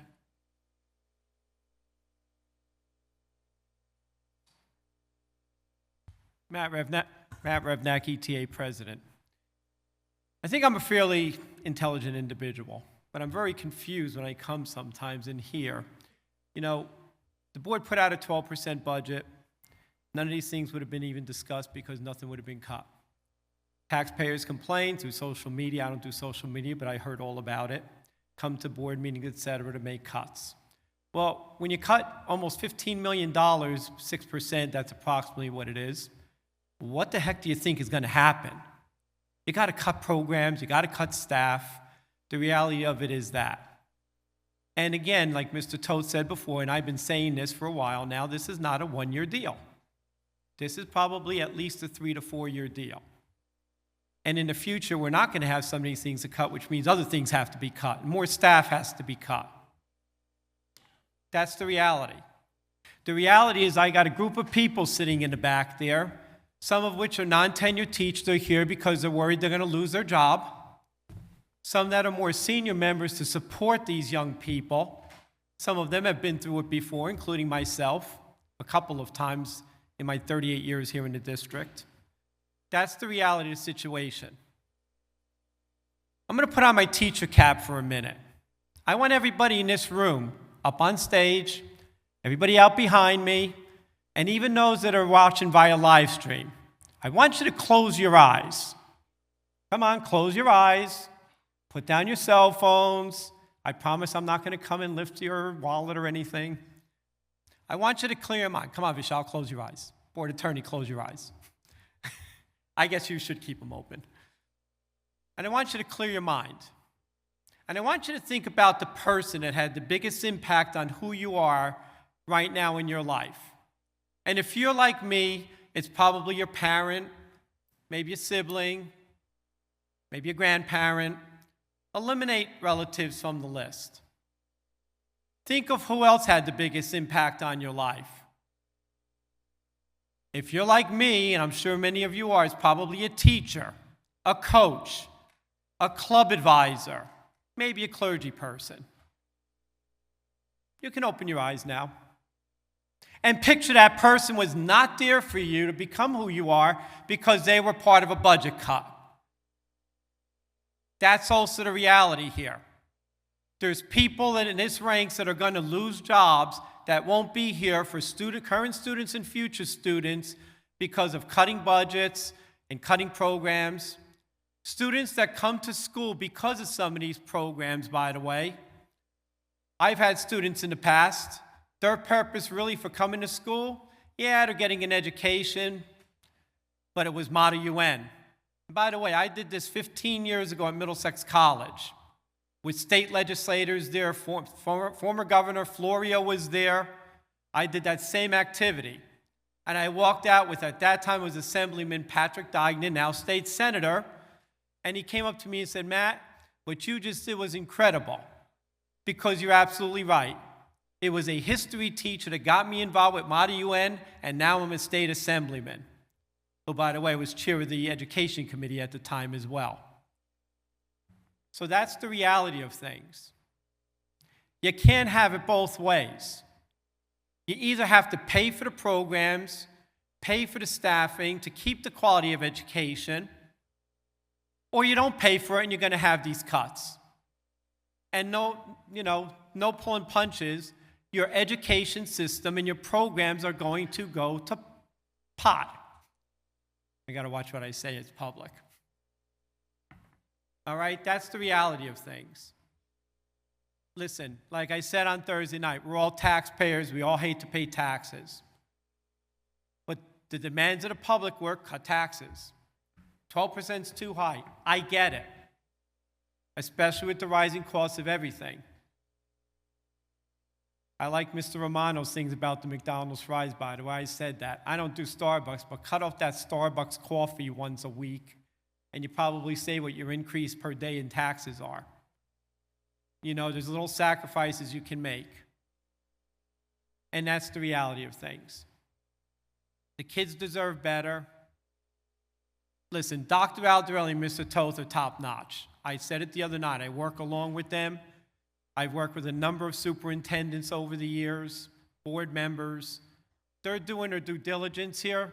They're doing what you're asking. They're putting out what these are the things to make things work. You know, maybe if it's not 12% to 6%, 10%, maybe 9%, you won't have some of these drastic cuts. In fact, I know originally the talk was 6.5%. Just go about from going 6.5 to 6% costs you about $1.25 million. Right, Mr. Toes? I can see you shaking your head, yes. That's the reality. 0.5% costs you another 1.25. What does that mean? That means at a starting teacher's salary, without the benefits, that's 20 teachers. That's 20 teachers. That's the reality. So think about it, board. I know it's a tough job. You're not in an enviable position. You have to make a tough decision here. I still believe because of the duration of what this is going to be, cutting the budget down to 6%, not keeping it at 12 or something in between is a mistake. I hope I don't come back and say I told you so again. Thank you. Thank you. Yes? No. Nancy. Elizabeth, yeah. You can go after her.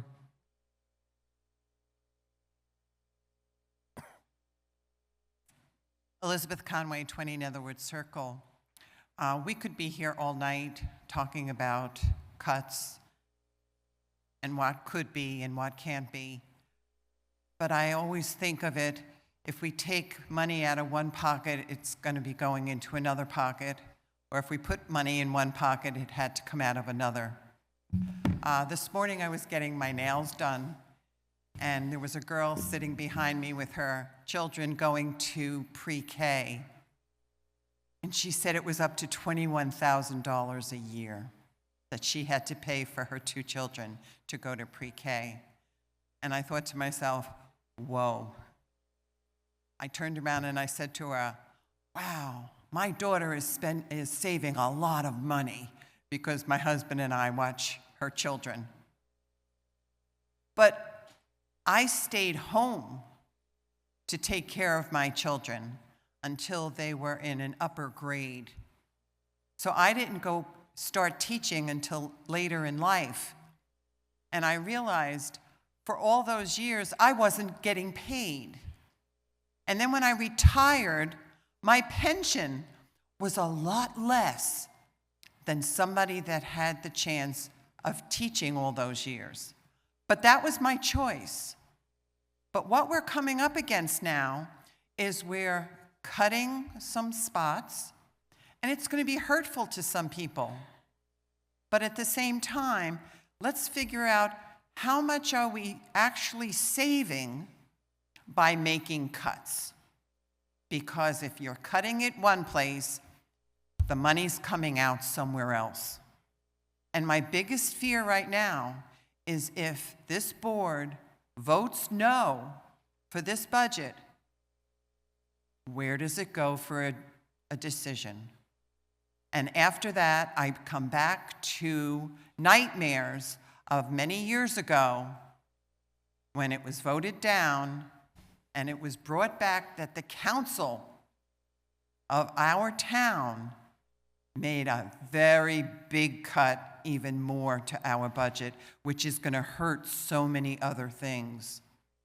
So yes, we have a tremendous increase, even at the 12%, even at 6% going up. But we have to realize, what is it actually paying for? My children aren't in school anymore, but I'm not going to complain because my children went through Edison and it was a good school system and my children benefited from it. So yes, we look at how much you're paying for this person and that person. I can remember years ago looking at Dr. Caprero and saying, it's not a little rinky-dink district anymore, Doc. You're gonna have to spread your wings and hire more people. And as the population grew, we knew we had to. But Edison has always been on the lower end of our ratios compared to other districts in the state of New Jersey. And we need to take all of this into consideration as to where we want to go. When I'm looking at the budget and seeing how much it costs, we're a service organization. That's our goal.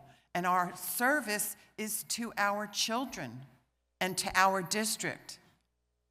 And when we look at the assessment of our homes, that's just our assessment for the taxes. It's not what our house is worth. And if the town ever decides to reassess our district, we're in trouble. And if the state turns around and says, Edison, you can't afford it. You can afford to pay more. Look at the value of your district. Your value is higher than these other districts. Well, because we're so good, they're almost hurting us. because we're good. So please make a decision that's right for our district. Because remember, what happens if you say no to this? And what happens if you say no to pre-K? Is anything can be done for the benefit of the children learning? I know a lot of people will say, well, they only do it for, I've heard a few people say, oh, they only want the pre-K because it's free daycare. No, it's really not free daycare. It's an early education that you can never take back. So truly look and see what you can do. I know subscription busing has always been a thorn, that it needs to pay for itself. Well, you're going to need to step up and do that. Because with the price of gas, you better jump on it quick, because it's well over $4 a gallon now. So you need to take into the consideration, even if you raise it, it may not be enough. So I truly think about what you're doing. What's the best decision? Thank you. Thank you. Dr. O'Reilly, do you want to address some of the things that you're planning for pre-K? I know it's not final. Share whatever you can. Yeah, so, I mean, what we're worried about currently, right, in relationship to pre-K is our current 3-year-olds that are going to be 4-year-olds for next year, right? And the understanding that, you know, they could be potentially they will be without a program next year. So, you know, at our upcoming special education meeting, we are going to look to propose some alternative pathways to house these students in some of our integrated programs. And talk with the members of that committee in order to hopefully put something forward where, you know, we're still able to maintain a semblance of a pre-K program, not to the scale of what we currently have or to the scale of what the state expects us to, but something that I think that we can maintain and, you know, plan accordingly for next year, depending upon how circumstances are. Thank you. Mansi?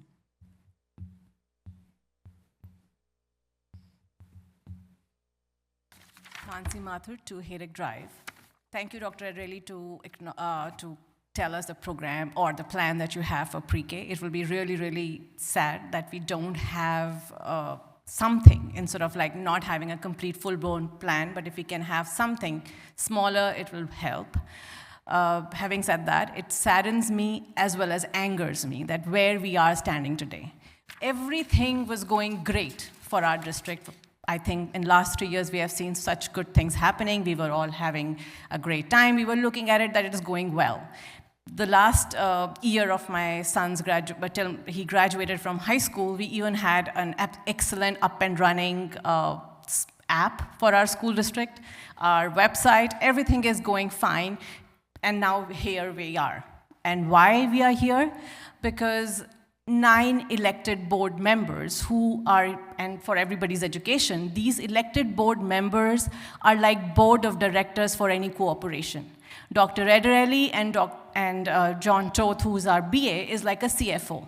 So all these 9 board members are here to work in the best interest or to uphold the best interest of all the shareholders and the stakeholders in this, on this platform. And in our case, the stakeholders and shareholders are teachers, kids who go to the school, and the parents or the taxpayers. Sadly, I think they have disappointed or failed all 3 in this case, all 3. Whereas teachers, parents, and kids, we are seeing program cuts, we are seeing job cuts, we are seeing various things happening here. And why we are here? Because the reserves that were there in the school district 3 years ago, they couldn't keep up with it. They thought it's a pot of, bottomless pit. We can just put our hands there, grab money, and keep running with it, and run a campaign on it to sit here on this position. Very, very sad, very sad. As a taxpayer, as a resident, I would request you and also if you all 9 of you can at least apologize to us. Not just to us, but all the stakeholders of Edison Township. It's not nice, it's not funny, and it's really, really, it shows bad on us. Our schools are doing so well. Our town is known for education. And here we are. From where we go from here, I don't know, we don't know, because it looks very, very dark. Because program cuts also result in bringing our rating down and bringing our schools down. So we are here in a big trouble, and this is now from 12 to 6. God knows what will happen next year. Thank you. Thank you. Next. Yes.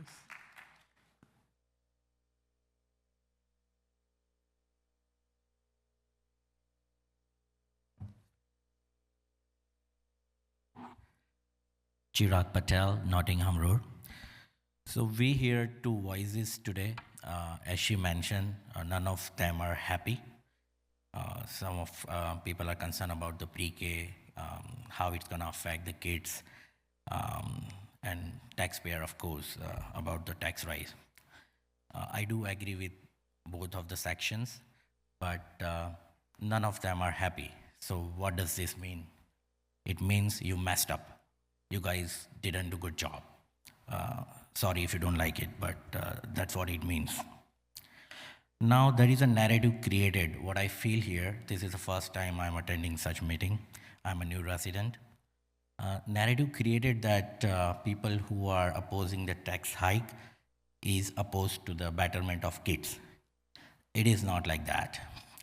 We chose to live here with a so high price of house because of education system, nothing else. So that's not true. It just that it is mismanaged. I think it's not well thought, not properly thought of like long back. I'm not sure, but someone told me like there was a salary hike. Most of the decisions that you guys took affect directly to the students. If it's true, you guys should have told that we're gonna reverse the salary hike voluntarily. Because in current situation, most of us are working in a private sector. None of us getting the salary hikes. There is a hiring freeze, and even there are a lot of fighting.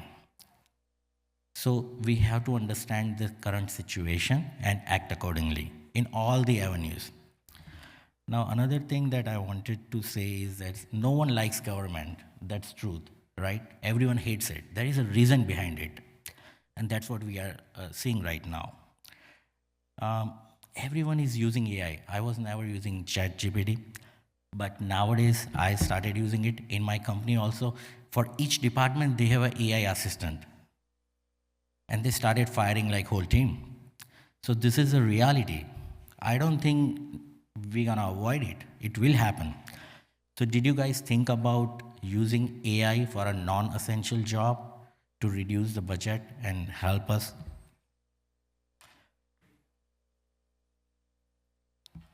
And I want to predict something which might be true in future. All the residents will vote in future to have only 2 members here and rest AI assistant. We don't need you guys. If you can't create a good budget which take care of kids' interests, we don't need you 9 members. We just need 2 people who can oversight it, and we will use AI. We will pay good money to ChatGPT or Copilot or whatever. So please be conscious, be aware, this will happen. Believe me, after 5 years, we don't want to see these many people. If they are not concerned and take a good decisions, we don't need you guys. Okay, thank you. Next. Okay, motion to close. Motion to close portion.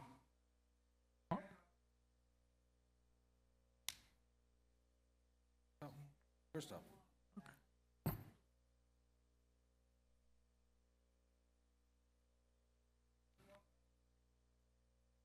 You're too far back.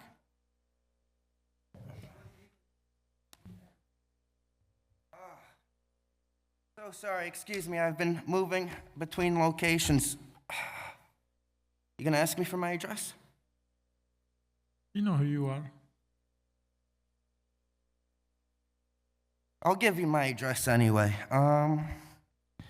Currently between 2 locations, 169 Edison Avenue and 3 Bradford Drive. May I speak now? Mm-hmm. Thank you. Okay. You guys create the problems, then you find the solutions. So I'm pretty sure next year, whoever's running next year is gonna run their campaign that they're gonna fund the preschool, because you guys do that all the time. But you were ready to spend 12%, so you cut 6% out. How much is the preschool gonna cost if you fund it as it is? How much would it cost? Do you know? Go through all your questions and we'll address what we can. You guys weren't answering anyone's questions except Ms. Conway's. Anyway, I just find it unbelievable. You guys were going to do a 12% increase.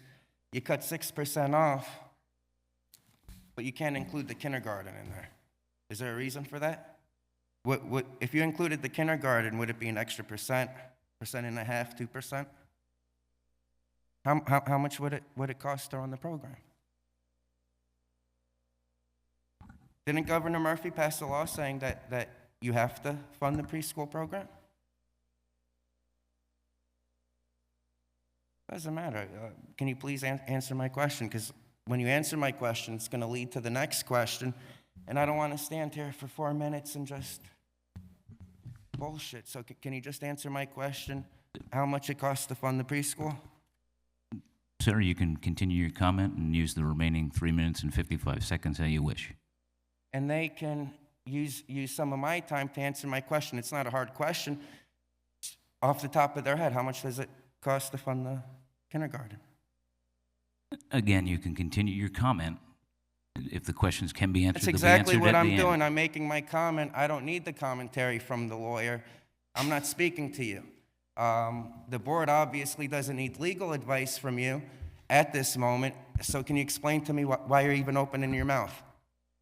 Can you explain that to me? Don't waste my time. You can talk to me. You're wasting your own time, You can talk to me sir. afterward. How much does it cost to fund the preschool? You go through all the comments and we'll I'm answer them. voting for Joe Romano. When the time comes, I'm voting for Joe Romano because he wouldn't defund the preschool. Absolutely disgusting. Of course these guys want to defund the preschool. I live in a country that we bomb preschools over in Iran.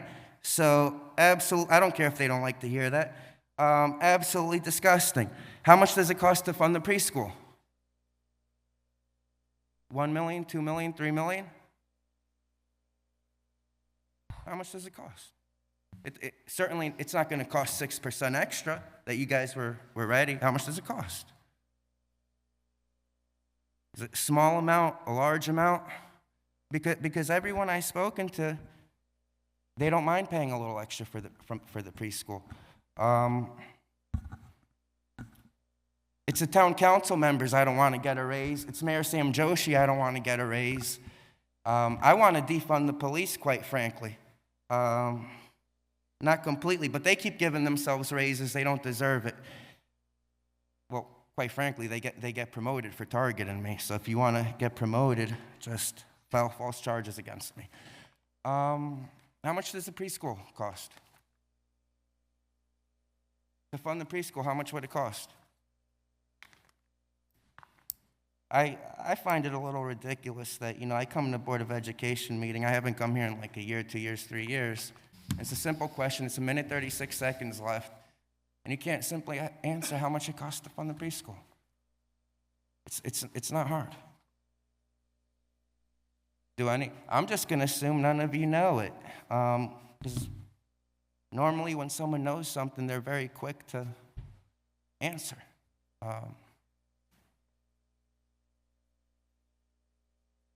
Lawyer, do you know? Now I'm talking to you. Do you know how much it costs Please address all your questions here. Through the chair to the lawyer. Lawyer, do you know how much it costs to fund the preschool?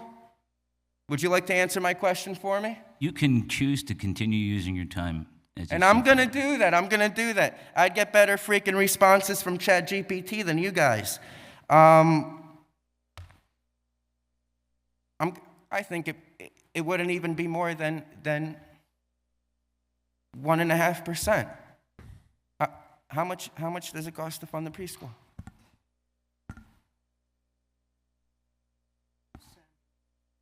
Ask Sam Joshi that question. Well, I don't need to ask Sam Joshi that question because these are the guys that are going to vote upon it. And many of us residents, we don't mind to pay for the pre-K as it is. So I hope you guys vote yes to it. I'm a little bit disgusted that we can't simply answer, it's going to cost $3 million, it's going to cost $3.5 million. I don't understand. Thank you. Dr. Alrelli. Oath. Yes. Cost for the board. Where do I want to say something? Hold on. Let him answer, please. Yes, the local share, meaning the board's responsibility for pre-K, would be roughly about $3.75 million. Thanks.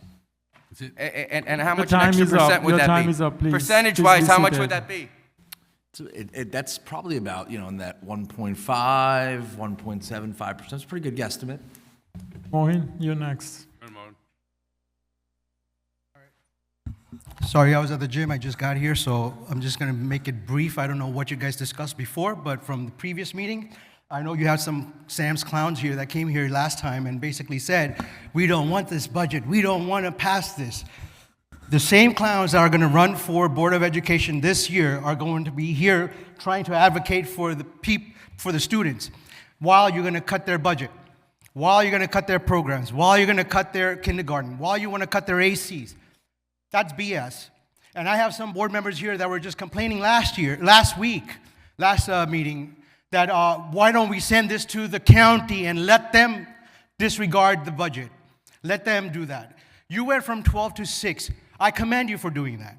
For the past 5 years, you didn't raise the budget. You had 0% increase for the past 5 years.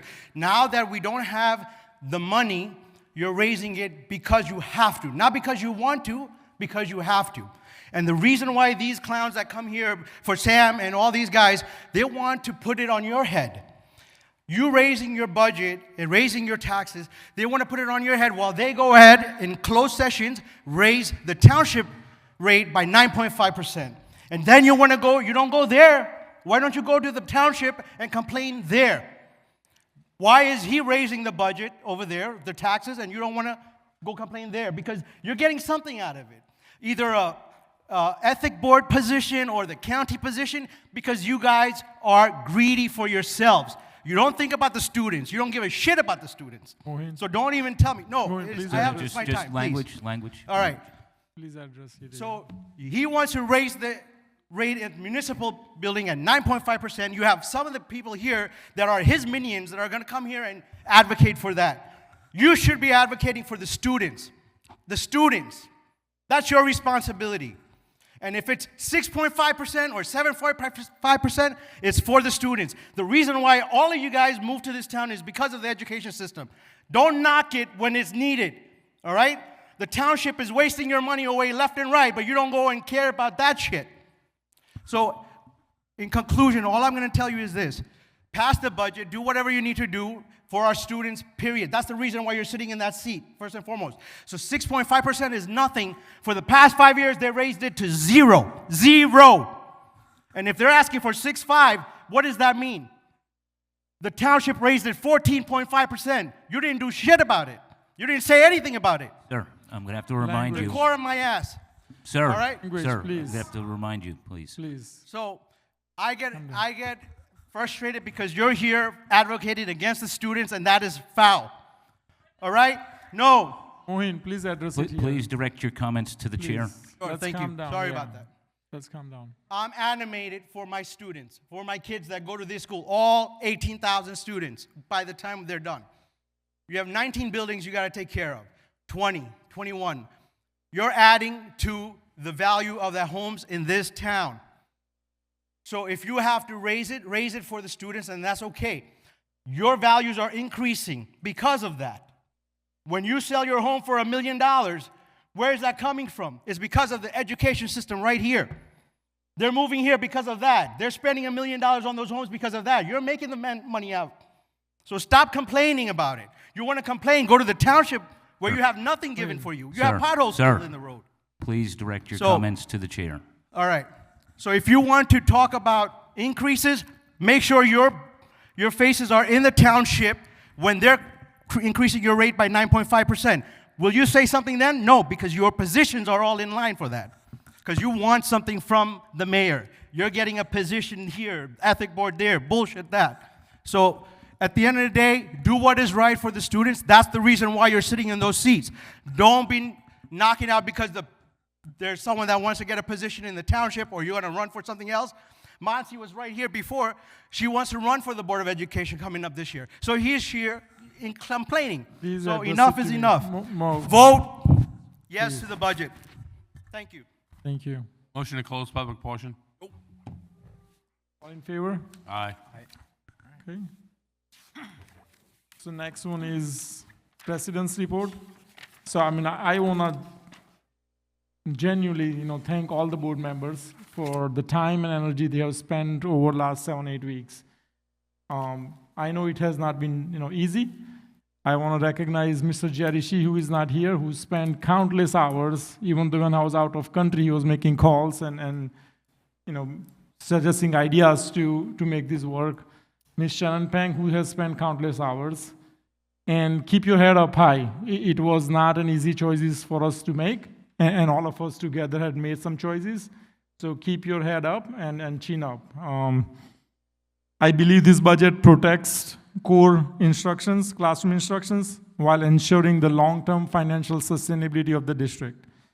And I ask all the board members to vote today and make a decision by keeping students' success at the center of it and stand by it. Thank you. Superintendent's comments? Thank you very much, Board President Patel. Good evening, ladies and gents. Just a couple of announcements and accolades and a couple items that are on the agenda. First of all, I wanted to wish congratulations to our ACE Mentor Program team who participated in the Construction Industry Roundtable National Design and Construction Competition this past Monday in Washington, D.C. Special congratulations to Miss May and the team for their first place finish. In addition, one of our students actually won the Mark A. Casso Memorial Scholarship Award for $10,000. So we're thrilled to announce that our teacher advisor as well, Ms. May, has been chosen to serve on the board of directors, which will provide increased opportunities and firsthand internships, which I know is a mission for this board. As well as our students. So thank you, Ms. May, thank you, and congratulations on the students. I think they deserve a round of applause in relationship to that, right? We also remember, yeah, it's great, thank you so much. This week also we celebrate Teacher Appreciation Week and National Nurses Week.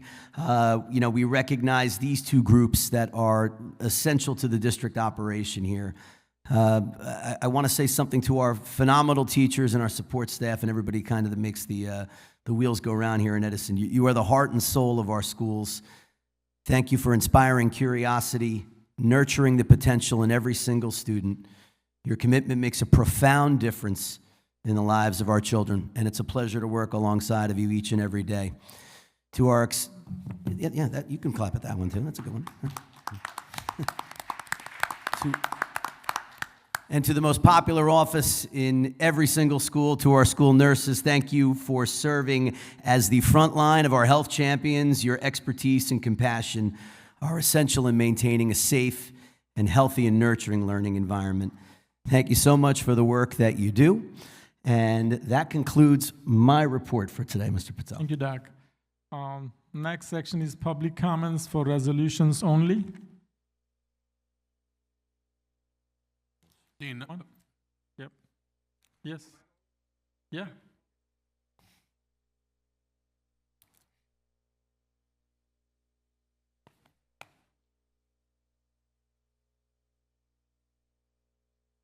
Thank you. Am I recognized? Name and address, please. Now you want my name and address? I missed it. I missed it the first time. Come on. I gave two of you guys addresses before and you didn't stop. You want your address again? I'll give you your address. Yes, please. Okay. 169 Edison Avenue and 3 Bradford Drive, and sometimes 9 Finch Court. When I'm in a good mood, I'm really at 9 Finch Rican Court. Hell yeah. That's Jerry's address. So, hell yeah. Where the hell are the resolutions? What page? I don't know what any of the resolutions are, but I want to talk about them. I certainly want to talk. I'm against every one of them. Every freaking one of them. What page are they on? 11, thank you. God bless you. Thank you so much. God bless you.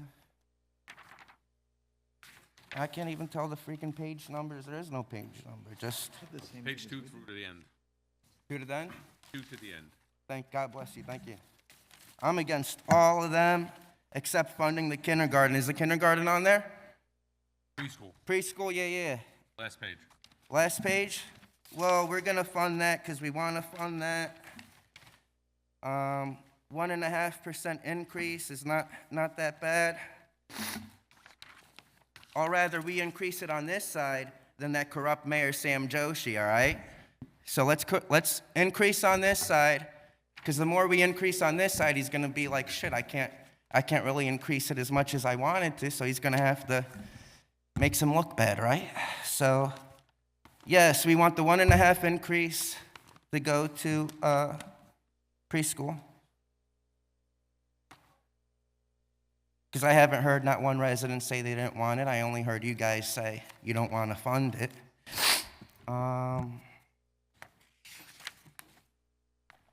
Through the chair to Mr. Toth. Mr. Toth, I forgot. What did you say before? 3 million? You said 1.5 increase, and it was what, 3 million? 3.75. Yeah, that's not bad either. That's not. Do you guys know how much Sam Joshi's freaking spending over there? How much money he's wasting over there? No, you don't care. 3.75 million's not too bad. We have 100,000 residents. You know, it's not that bad. So,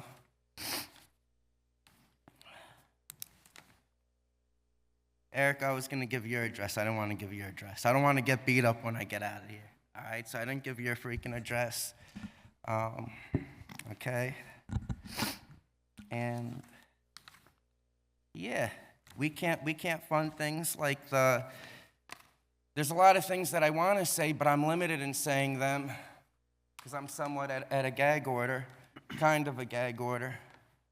We'll wait 60 days from now, we'll wait 90 days from now when multiple victories head my way, but you know, we're losing money on the subscription busing. Because you guys are just people who qualify for the busing. You're not giving them bus passes. People who don't qualify for the buses, you give them bus passes. You call them your constituents. You promise their family members votes, okay? And none of this is theoretical. It's all been proven, okay? No names, so we're losing money on the busing side. Because of you guys. Because you guys order certain members within the transportation department just issue freaking bus passes to everyone that doesn't qualify. Meanwhile, those who do qualify had to wait almost a year, even if their busing issues got resolved, and many of them didn't. So you're losing money on that. You're complaining you don't want to do 1.5% increase on the preschool. Are you guys going to reconsider that?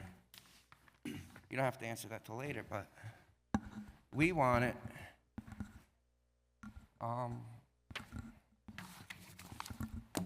And yeah, I'm against every single resolution, though.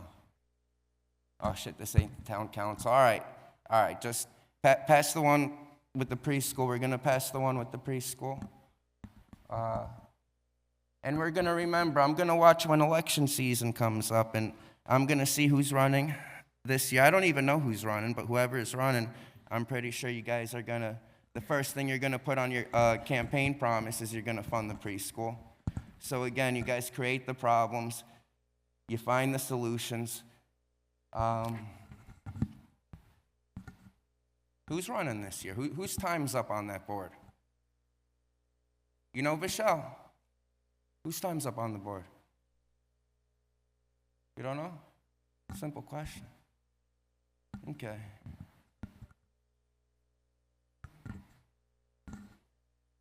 To the lawyer, Chair to the lawyer, what do you think about a 1.5% increase? Do you have an opinion I on think that? if you have any more comments regarding the resolutions on the agenda, you have 11 seconds to make those comments. You don't have an opinion? You don't have an opinion on the 1.5% increase? Your opinion wouldn't have mattered to me anyways. I just wanted to, thank you. I'll be Thank back you. up. Joyce? Oh, my God.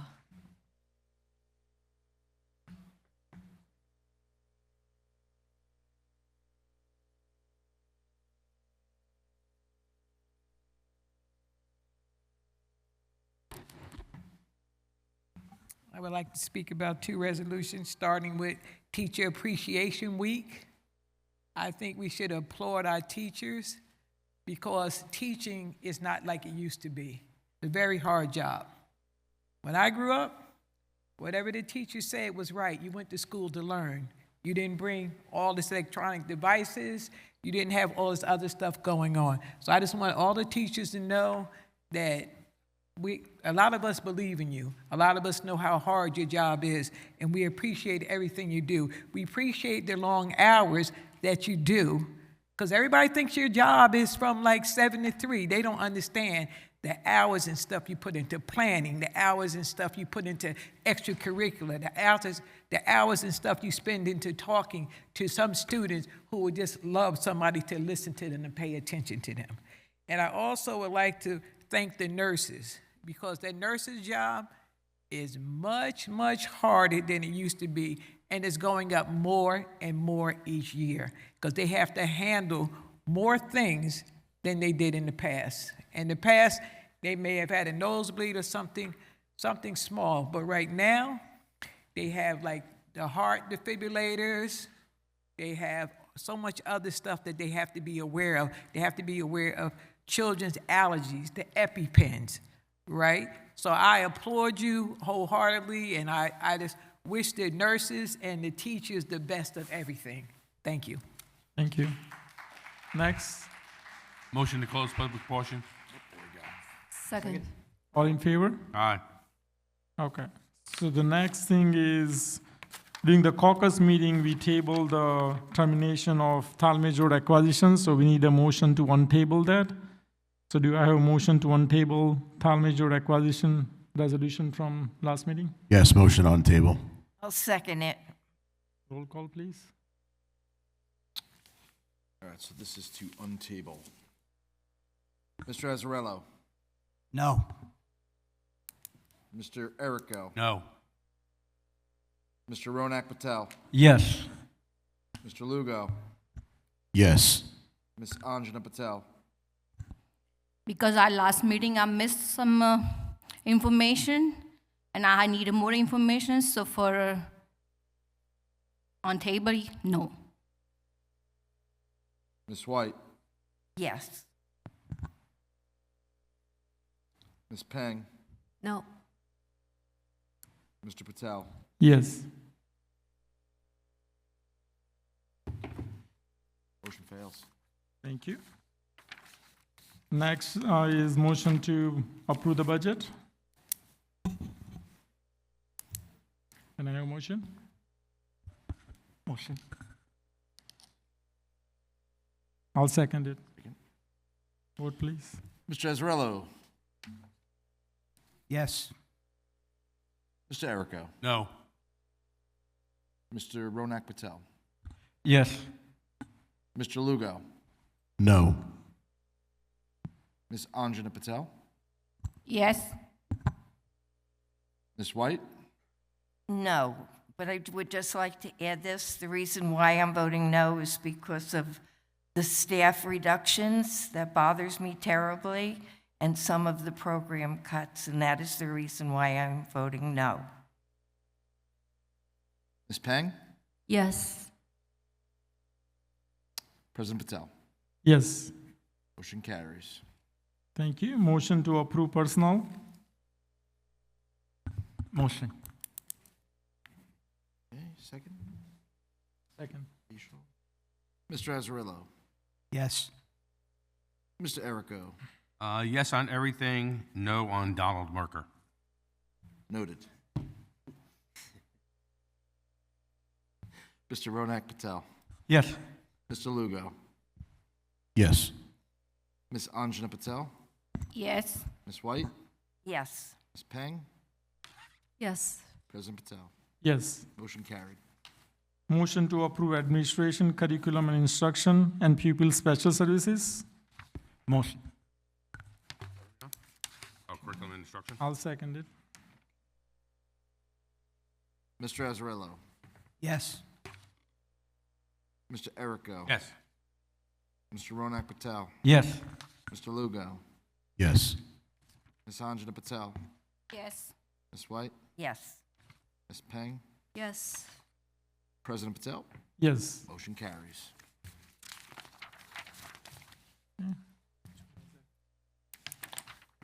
Motion to approve finance. Motion. Second. Mr. Azarello,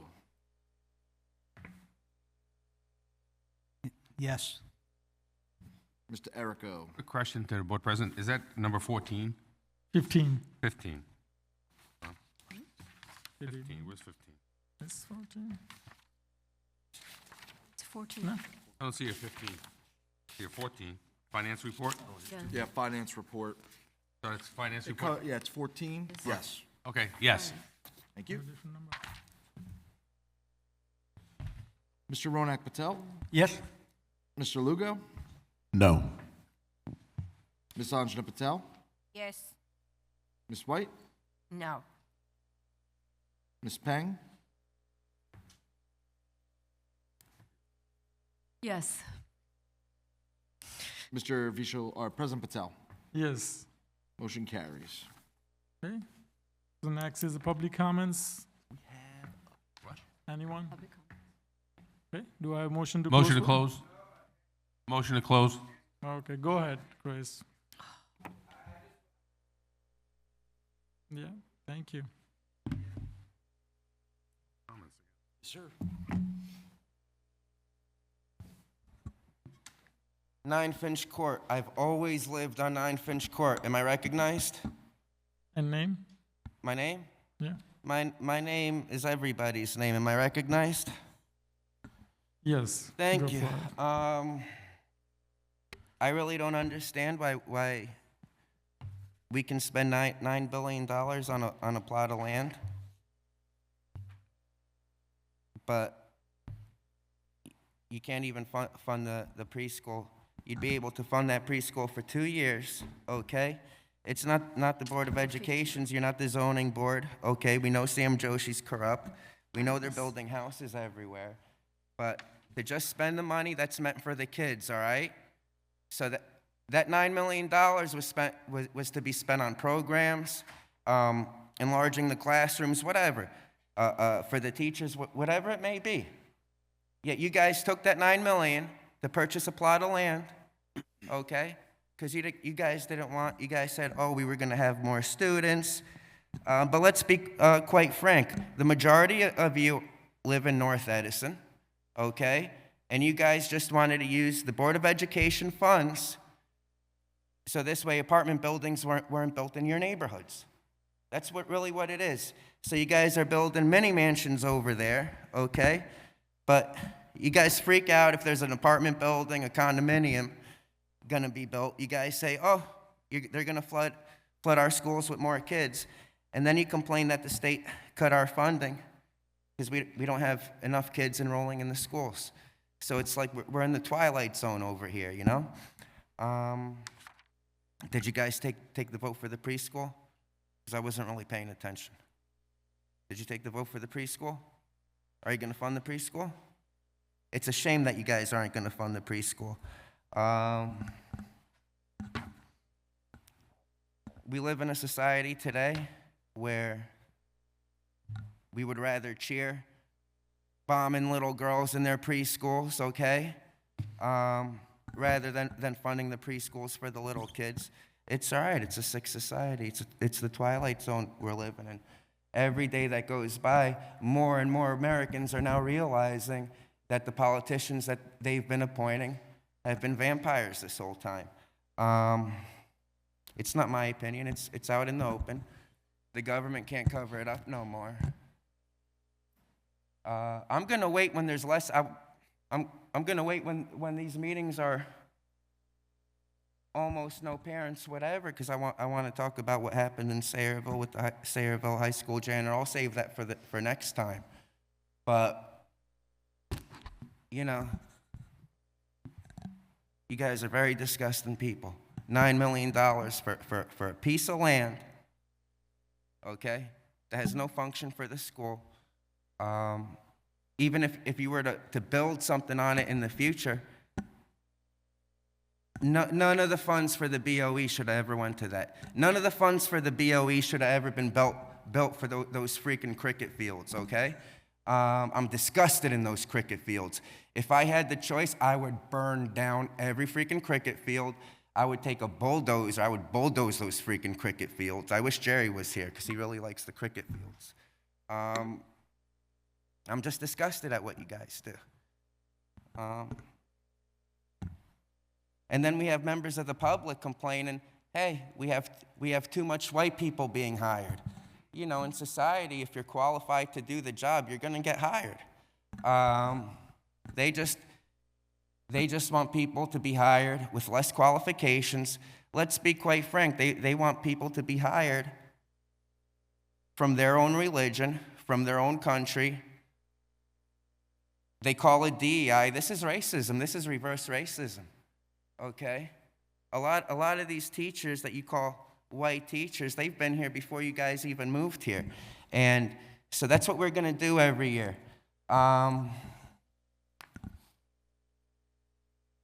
We got forced gentrification. We got reverse gentrification here in Edison, New Jersey, where the whites, the blacks, the Latinos, we're being pushed out by a certain minority group of people. We don't complain about it. We welcomed everybody. But now that you guys become the majority, you guys show your muscles. When it's one person, they're your best friend. When it's two people, they're your best friend. Wait when it's 20 of them. Wait when it's 25 of them. Wait when they become the majority. Then you're going to see their true face. Then they're going to start showing their quote-unquote muscles. They're going to refuse bus passes to the kids that are qualified for them. But then the kids that don't qualify for the bus passes, we're going to give those kids the bus passes. We're going to lose the money. Why? Because we all go to the same temple. That's disgusting. That's what racism really is, okay? It's discrimination. The Edison Board of Education has for many years, at least 7+ years, I've been watching this discrimination go on. And then be accused of being racist for observing, for noticing this reverse racism. I'm sick of it. I'm disgusted by it. And you shouldn't worry if the teacher's white, black, Latino. If they're qualified, let them stay. Thank you. No, Matt. Not you, Matt. Sorry. All right, I'll be back.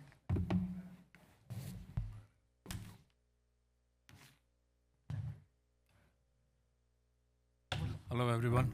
My name is Nimesh Dave, 13 Remington Drive. I guess President is not here, so I'm going to address to Vice President. Yes. Ms. Shen Peng, the first question and the concern actually I have on behalf of the residents is that many of us asked several questions. They raised genuine concerns, and they were told that at the end, before we vote for whatever you're going to vote, we will be answering those questions or concerns. But I would like to have it on official record of yours that none of those questions or concerns were answered.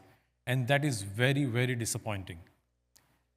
The second thing I would like to bring it to your attention is about April 23rd meeting, where a president almost lost us $1 million lawsuit.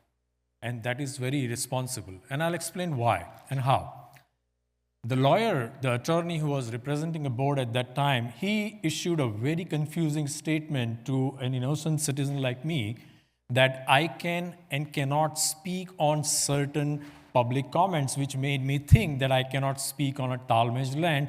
And he very creatively put that statement so that we got confused and we did not ask those questions. In fact, my request to the board is that you guys have an authority to stop such kind of a behavior.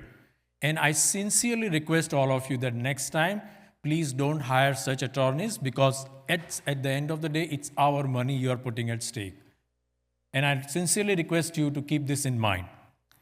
The third point I would like to bring is about my communication with BA. Now, this question is not directly directed to Mr. Toth. However, this question is directed to the president and the vice president and the entire board. A conversation email which was forwarded to me pertaining to reclassification of the land, where he in fact forwarded me the email of a very casual conversation he had. And mind you, I'm repeating my statement, very casual conversational email he had with Leo, if I'm not wrong, asking him, hey, can we reclassify this? And he responded, no, under NJ, blah, blah, blah, we cannot reclassify this. My understanding, and based on whatever discussion I had with my lawyers and the lawyers of other townships who represent education board, they said, this is not the way it works. You have to file a formal petition kind of a thing. For a lack of a better term, I'm going to use the word petition. This question is not for Mr. Toth. The question is for the board. I very openly offered you my services of the people of this town, that, hey, if you cannot make this happen, tell me. I will bring 1,000 people in front of the door of those who can make a decision. Why did you not step up? This is disappointing. This is absolutely disappointing. So my question is not to him. My question is to the board. You guys have been voted by us, and you are not fulfilling your responsibilities. This is absolutely disappointing. The third and most important point about a Talmage Road land. $9 million decision, in my opinion, not only just my opinion, but the opinion of thousands of people, I have submitted a petition, is that it's a reckless decision. The land is not developable at all. One of the respected board member here is saying that I have not studied it. What was she doing? Was she sleeping from 23rd to 28th? Looks like that. That is disappointing. $30 to $40 million of an additional expense on the top of it. Wow. You guys are simply playing with our money. That is ridiculous. That is absolutely ridiculous. Now, 1 minute and 55 seconds I'm going to use to chant this thing. Whoever has tabled it, shame on you. Shame on you. Shame on you. Shame on you. Shame on you. Resign, resign, resign, resign, resign. Shame on you. Shame on you. Shame on you. Shame on you. Shame on you. Resign, resign, resign, resign, Nimesh, resign. it's not productive. I'm sorry. Thank you. One last time. Shame on you. Shame on you. Shame on you. Shame on you. Shame on you. Thank you. Thank you. Next. Okay. Motion to close public. Oh, Motion to close public I comment. think Matt. Oh, Matt, sorry. I didn't see it. Go ahead. Go ahead, Matt. Moen. Oh, come on. Moen's quick. Okay, we have people coming here trying to tell you what is right. I'm addressing you guys. We have people coming here from the township where they're sent out here like minions to come and complain about what you're doing. But what they want to do is put a blind eye to what the township has done to go and increase your taxes. Every year, the township increases $20 million by getting bonds. When you go and get $20 million in bonds, guess what happens? You're paying interest on that. By now, we have over $100 million in bonds that the township has already taken out, and you're paying for it, but none of you guys have gone to the township to complain about $20 million every year that they're taking out in loans by getting those bonds down. But you want to come here and complain about a 6% increase that is happening after 5 years of 0% increase. Shame on you, shame on you, shame on you. resign, resign, resign. Why don't you chant that in the township? For the past 5 years, they increased your tax by 14.5%. You didn't go there and chant your shame on you and resign to the sham, but you come here at this board and take it out on our students. The reason why you bought a house in this town is because of this school system. Plain and simple. The reason why your value in your homes are up is because of this school system. If you don't like it, go to South Plainfield or somewhere else and try to buy a house there. Right? You won't do it because you love the school system here so much that you don't want to spend the money on it. After so many years, we actually would have made this high school and the other high school and all the other schools so great. But we had board members back then playing politics as well. They refused to build this school when it was almost zero in interest.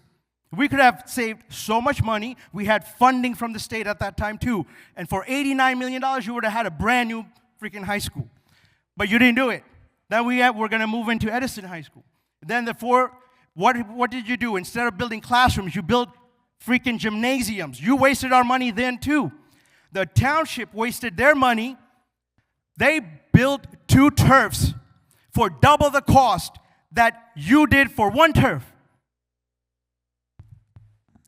It is so egregious that you come here and complain about our students getting what they want, but when the sham does all his crap over there in the township, you don't want to go complain because you're fat and happy with your position that you got in the Middlesex County or in the freaking ethics board or somewhere else. And then you want to come and play politics here with our students because you want to run for an office, and this way you have a talking point when you run.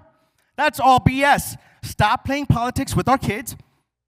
Give them what they need, the services they deserve, and be happy that your values are going up because of the school system instead of whining and moaning about this shit. I will say it. Thank you. Thank you. Yeah.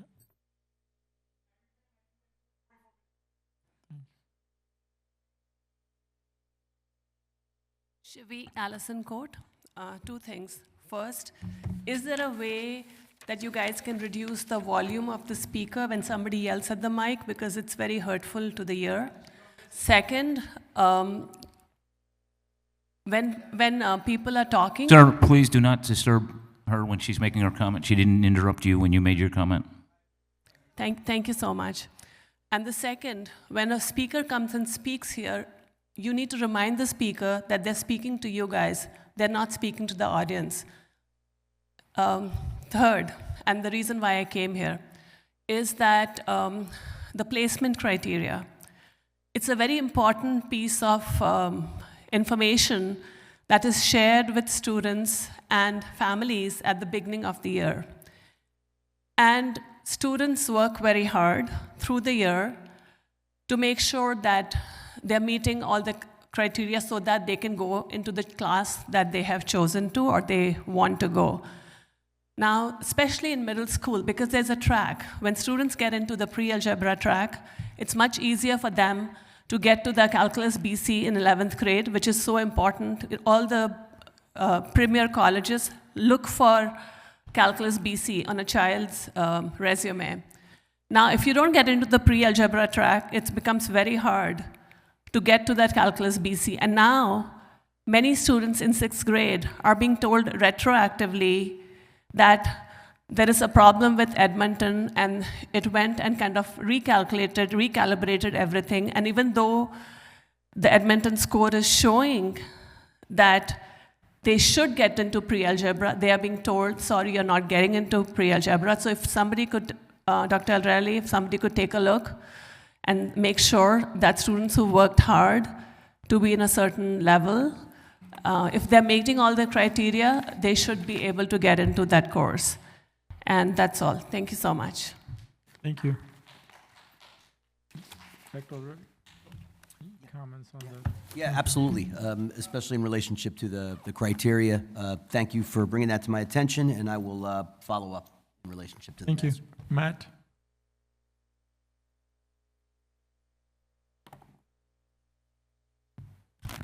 Matt Rebnacki, ETA President.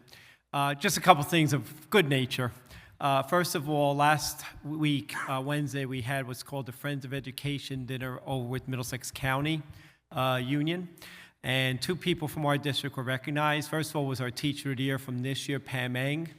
But also, and I was very proud to nominate, and she was the winner of the Friends of Education ESP Community Award, which was Patricia Coletto. Not only for what she's given to our district and the county, she's actually been the county secretary for a number of years, but her involvement with the Hands of Hope program here in Edison, with all the charitable events that they have, things like gift cards for the children and toys and all for Christmas and for Thanksgiving, etc. So again, those are the 2 great people from our district that were acknowledged. This Thursday, we have the ETA Read Across America Award Ceremony. I know Dr. Aldarelli will be coming. I did invite him, as always. So thank you for coming on Thursday, Dr. Aldarelli. We'll give you a couple minutes to say some things. But again, it's a great event to acknowledge our artists that do the Read Across America in coordination with the reading of the books and all. And we have a nice little event, 6 o'clock at Ben Franklin School. We actually give out gift cards to 2 winners at each grade level, and 3 at the high schools total. And we, have a little bit to eat, pizza and stuff like that. So it's a wonderful night. Next, on June 4th, you guys will be getting an invitation, just to let you know, keep it open, and hopefully you respond promptly. They'll be coming out soon for our ETA retirement dinner, where we acknowledge all of our, people that are retiring, and not only our ETA members, but we also invite all the members, custodians, administrators, etc. So as always, board members and central administration and all your invites will be coming out very shortly. Finally, I do want to mention again, thank you again for acknowledging Teacher Appreciation Week coming up and Nurses Appreciation Week. I am very proud to be the president of the association that represents our teachers, our support staff, which includes our nurses as well. As far as I'm concerned, we have the finest group of people that work for us in the state of New Jersey, and it shows with the results that our people do put out. I did appreciate what Ms. Ship said before, Ship Freeman. People don't realize what's involved as an educator. I always said the easiest part of my job was when I was in the classroom. It was all the time and effort that I put in prior to and in the evenings, preparing for my lessons, getting things together, grading papers, creating projects and worksheets, talking to parents, talking to students. So it's all those other things. And I know a couple of you up there have been involved or are involved in education. You know what I'm talking about. And for our nurses, as was mentioned, it is the sort of nice place to go, safe place to go. But I always, in many schools when I visit the nurses. And it's wonderful to see, again, the relationship they have with the students, especially at the elementary level, where they have those little scrapes on their knees from the playground and, things like that. So, I do thank all of the people I represent, our teachers and our nurses, and wish them, and thank them for their time and efforts, and wish them a great week in acknowledgement of that. Thank you. Thank you. Yes.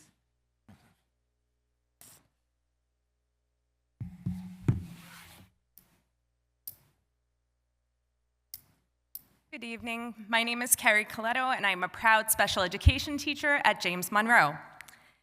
Teacher Appreciation Week is next week, and it feels especially meaningful this year. Since the initial budget announcement in March, our teachers have been carrying a lot more than usual. Our non-tenured staff have been facing uncertainty about their jobs. Others have been navigating concerns about transfers. And through it all, the rumors, public backlash, and all the noise on social media, they've continued to show up with consistency, care, and heart. Every single day, they walk into their classrooms with patience, resilience, and a commitment to their kids that doesn't waver. They continue to smile, to support, and to give their students what they need, no matter what's happening around them. So to our staff, I want to say thank you. No matter what happens in the days ahead, please know that your work is seen, valued, and deeply appreciated. Keep showing up. Keep giving these kids everything you have. You make a difference. Thank you. Thank you. Thanks, Harish.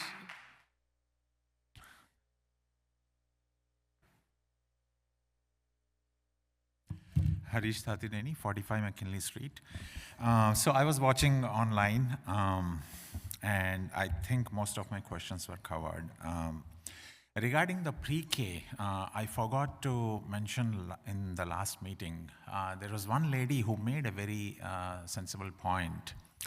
Is it by any chance possible to continue the pre-K through the state program only for the low-income group, the underprivileged group? And if so, how much will it cost? So some numbers might have to be run. And my understanding was this, that after COVID, there was the study done for early learning loss, as they say, and it was most pronounced in the underprivileged low-income group who really need the pre-K. For them, pre-K is a need, it's not a want. So that is one thing that we can run the numbers on and see. Again, I don't know the legal issues. I can just throw out ideas. 50% of them might not work. I understand that. I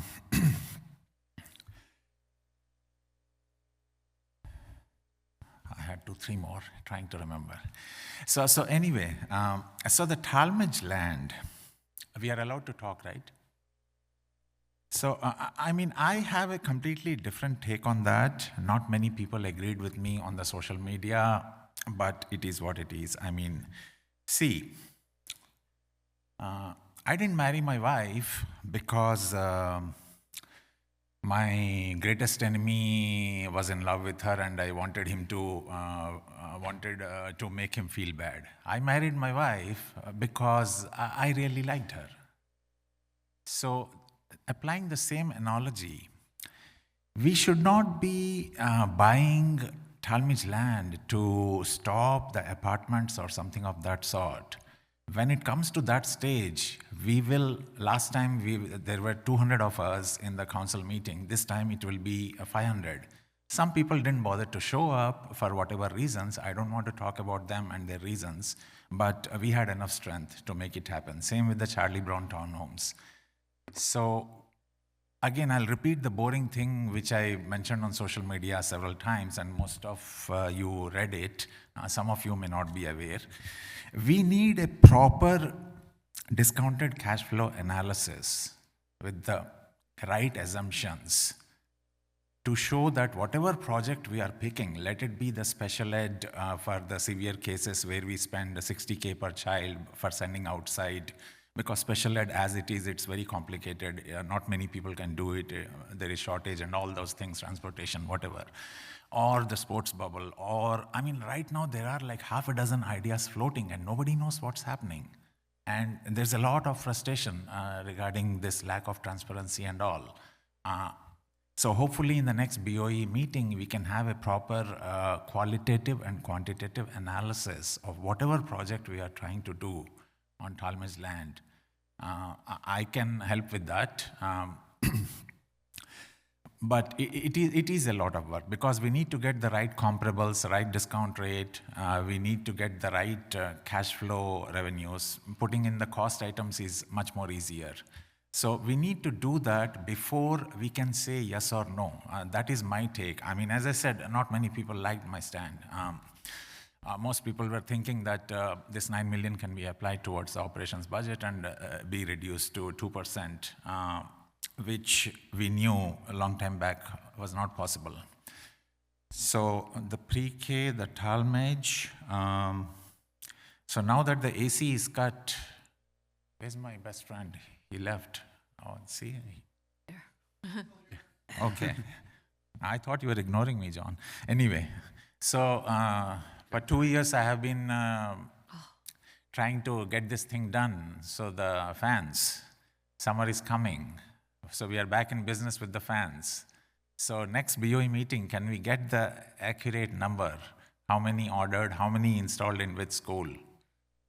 I think 50% of the problems are due to lack of transparency. And it would be of great help if either the BOE members or superintendent or BA, either in the BOE meeting or on the social media, you guys can answer. That will help you win the trust of the people. When you don't answer, even when you know the answer, people are thinking, oh, that there must be something suspicious, he's hiding. And one thing leads to other. So next BOE meeting, can we have some more details about this pre-K for underprivileged? How much will it cost? Is it doable, legally possible? Fans, then the complete, pick one or two, maximum 2 projects. And also, I believe you guys are already talking to the experts regarding the flood area, wetlands and all that, whatever grocery deeds and everything. Is it even possible? If not possible, there's nothing wrong in backing out. On the township side, when the Comcast came, the mayor said goodbye to the municipal broadband, and I supported him. Because that is the right decision. We don't want to waste money. If something is not possible, let's cancel it. But if something is possible, you have to be transparent because this time is crucial. Every penny counts. Thank you. Mo, you already spoke once, so yeah. No rebuttal. Sorry. Anyone else? Motion to close public portion. Second. All in favor? Aye. Mr. Rico? Yes, I have one question. I was probably a little confused because there's 2 number 14s, and I didn't realize we were voting on 14 through the end of the agenda. I was waiting for the finance report vote. So, in speaking with the attorney, Yeah, I believe that he would like to set forth a motion to amend his vote on that prior motion. Yeah, I believe okay. just as to section 14F. right. So this is now, should have been 15, correct? So item 15. Can we have a revote from all the board members on 15 or no? We just need to correct his, right? We don't need to. Correct yours. Yes, just to correct yours. Okay, Yeah. so I'm voting no on, I'm sorry, I'm making a motion? Yes, you're making a motion to change your vote to no as to What? 15F? I approve it. F. Go for under, it. Under grants, yes. So I'm amending I'm making a motion to amend my vote under F for grants. I'm voting no on us turning away grant money for preschool. Thank you, Ralph. I'd like to do the same. Okay. Thank you. I'd like to do the same. Thank you. I would like to say no. Same, no. All right, so that's one. Okay, just to clean this up. All right, we'll do a motion to rescind the previous order as to 15F, and then we'll just do a new vote. So the first vote is to rescind the approval of 15F, Gotcha, because you already approved it. right, So the first vote is to rescind the approval as to that. right. See, I thought the rejection of preschool education was going to be a separate vote, I thought so. and I was going to vote no. Okay, so So I didn't know it was carried into. I can't make any motions. Right. Real quick, I want to make a point of clarification before you rescind or whatever it is you guys are going to do.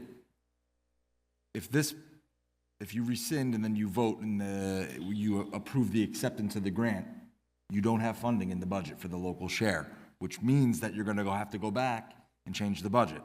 Correct. Just so you know that. Yep. All right. So I'm still rescinding my vote for rejection of preschool education. Okay.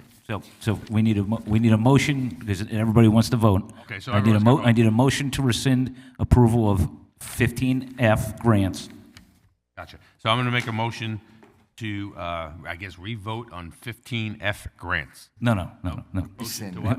A motion to rescind. Rescind, The, I'm sorry. rescind the approval of 15F grants. Motion to rescind 15F grants. Second.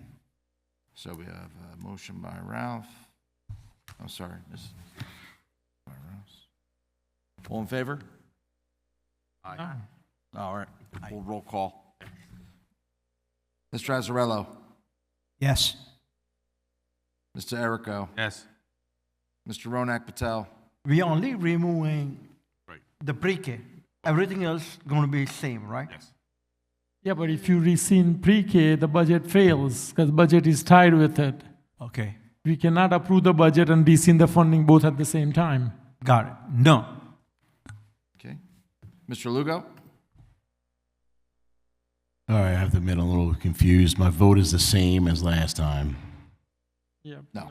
so it's a no. Okay. This isn't the vote on the underlying motion. This is the vote to rescind the approval of the previous motion. So this is you're deciding whether you want to vote again with this vote right now. To vote again? That's what the motion on the floor is, to vote again. No. Okay. To accept the pre-K? Not yet. This is, floor is to vote again. Just to vote again. Yeah, let's just vote again, right? I think everybody wants to vote again. We're going through the roll call. Okay. Ms. Anjana Patel? Yes. Ms. White? Yes. Ms. Pang? Yes. President Patel? Yes. Motion carries. Now we will vote again on the pre-K grant and the acceptance of state aid, which will then, okay, here we go. Mr. Azzarello? So is the motion is to accept the state aid? Correct. Okay. Yes. If you, Oh, wait. The motion is No, still no, no. rejection. The motion is written on the agenda is Rejection. to approve the rejection of state aid. So if you want to accept the state aid, you're voting no. No. No. okay. We set? Yep. Well, who's making the motion? I'll make the motion. I'll second. Thank you. Mr. Azzarello?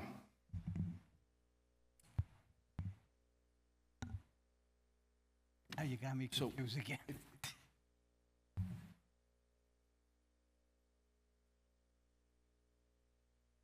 Accept the pre- Can we make this clear a little bit No. more? So if there's 4-4 on this vote, right, then that means this doesn't get passed, and also the budget doesn't get passed. Not true. Is that true? Because that means, So if there is a 4-4, Yes. the rejection doesn't pass. Right. No, sorry, rejection passes, right? You need 5 votes. To accept the rejection. Correct. Right. Got it. So if we want to reject it, we're voting no. Or yes. I just want to make sure. If you're Russ is not- rejecting, If you want to reject, you're voting yes. Yes. If you do not want to reject, you're voting no. Right, so, But Ms. Pang, for clarity, if I don't, if through the chair, right now, I think what you're asking is, there was a budget vote this evening, which, that the budget that was approved does not have pre-K in it, funding from the local share, it's which tied in to turn, this. which in turn would be grant funding as well. We are denying not only the grant funding, but also the Board of Education funding associated with that. Does that answer your question? yes, but does that, yes, so does everybody understand that? Once we vote on no on rejecting the grant, it means we are failing the budget as well. we could always increase the budget. because, Correct. At least for now, we are failing the budget, right? We have until May 14th. Time to out. figure- Technically, you're not failing the budget. Right. You're just telling us to take apples and replace them with oranges. You're gonna need basically $3.7 million. You're gonna fund the local share, but you're gonna take it from somewhere else, whether that's, I don't know, that's not $50,000. That's a big move. I mean, so. So that's okay. Let's vote on it, and Okay. then we still have more Let's see how time, vote right, goes. to figure that out, right? You can go on the floor again. The preschool should have been included with Right, the it budget. should have. Yep, absolutely. Okay. So we're voting yes to reject. Go ahead, if we're voting yes. I'm not telling how people vote. That's correct. If you want to reject the grant money, you're voting yes. Gotcha. Okay. Mr. Azzarello. No. Mr. Erico. No. Mr. Ronak Patel. No. Mr. Lugo? No. Ms. Anjana Patel? No. Ms. White? No. Ms. Peng? This point, what's the Yes. point? They Yeah. don't know that, because there's no way this is going to pass then. Yeah. So what's your vote? Sorry for the record. No, then, this is,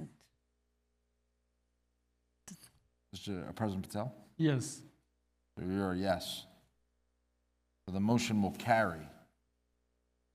But now this is. So in the next meeting, we have to go back to drawing board, and next meeting we come back with something. We, to figure out. we have a budget currently. But we'll have to tell. But we're gonna. Yeah, the budget's passed. From someplace else. Okay, we're good. Okay. All right, Thank you. Thank you very much. Thank you very much. The attorney and Mr. Patel. That's okay. Board member comments. Wait, there's still- Oh, we're not done. We're not Board done. member comments. we're not down. All right. Anyone? Yeah, I do. Oh, Mr. President. Yeah, go for it. I do have a few questions for our business administrator. Sure. To help clarify some of the concerns from our community. And John, I don't need you to go to details because I 100% trust your professional judgment. So just a brief answer would be sufficient. So about the land, the Talmadge land, what is the appraisal value of the land? Off the top of my head, I believe the land appraised for somewhere between $10.4 and $10.6 million, off the top of my head. Okay, thank you. And we negotiated down to $9 million, right? Yes, the agreed upon purchase price with the seller was $9 million. That's correct.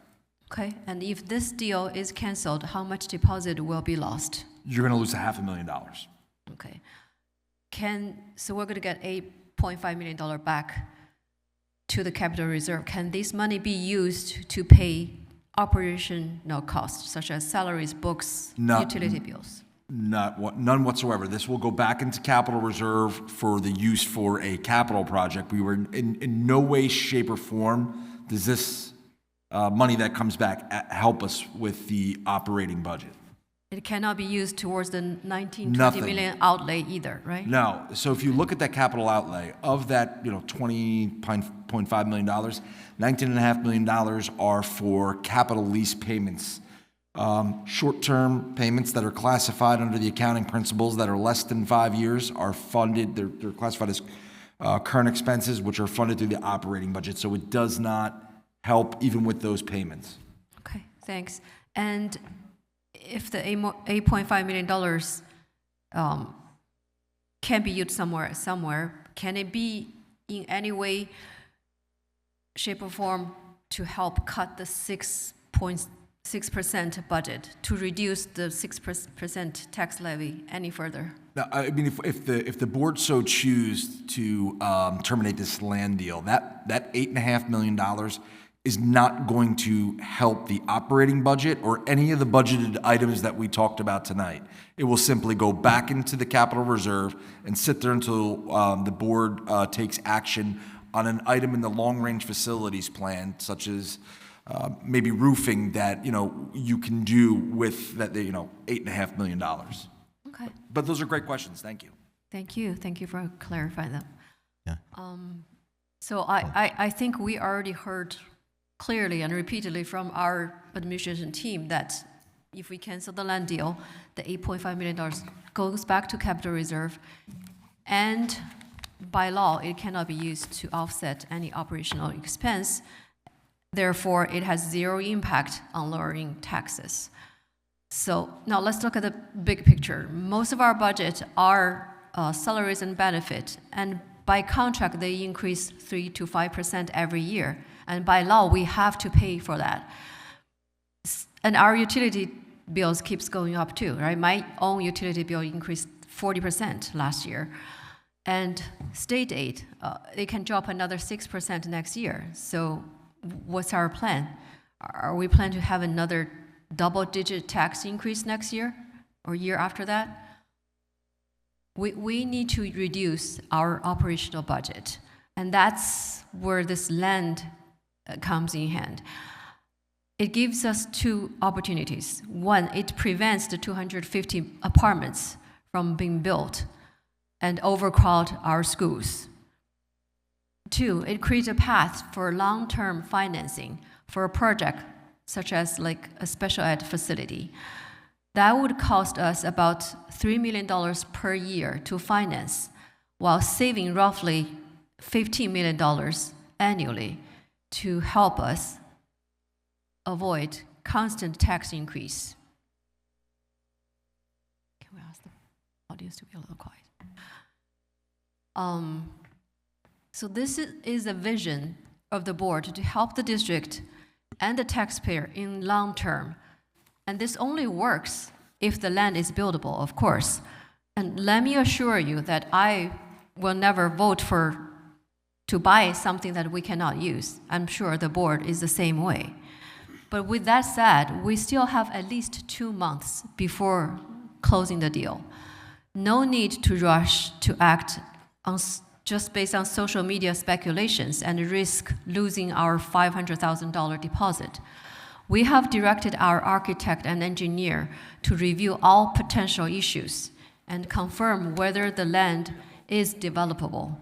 If it is not, we can cancel the deal anytime. But with the official report from the professionals, we would have a stronger case to recover the deposit, or part of it at least. And this is $500,000 of taxpayer money that we're talking about. It's not a small amount. We have to be responsible to our children and to our taxpayers. And that's why we need to take some time to make a careful and more informed decision. I also want to take this opportunity to congratulate our JP Orchestra team that won national championship. Very, very proud of them, for the students and their advisors. I also hope that they enjoy the new state-of-art orchestra room that we built in JP. And earlier I saw some kids playing tennis on our brand new tennis courts too. So if you guys have time, if you have children, tour our new 3-story building at JP. This is our new auditorium. And ask your kids, did they see the new classroom? Because we have 70 new classrooms built in the last few years. And did they see the new gyms that in all of our middle schools? The new kitchens, the lockers. That's where the $147 million state aid goes, just in case someone asked. Because everything in our school has a cost. Everything has a price. But I would say seeing our students winning state or national championship titles, or forget about winning, I'm just working on something that they love. I think that's priceless. So thank you, that's all.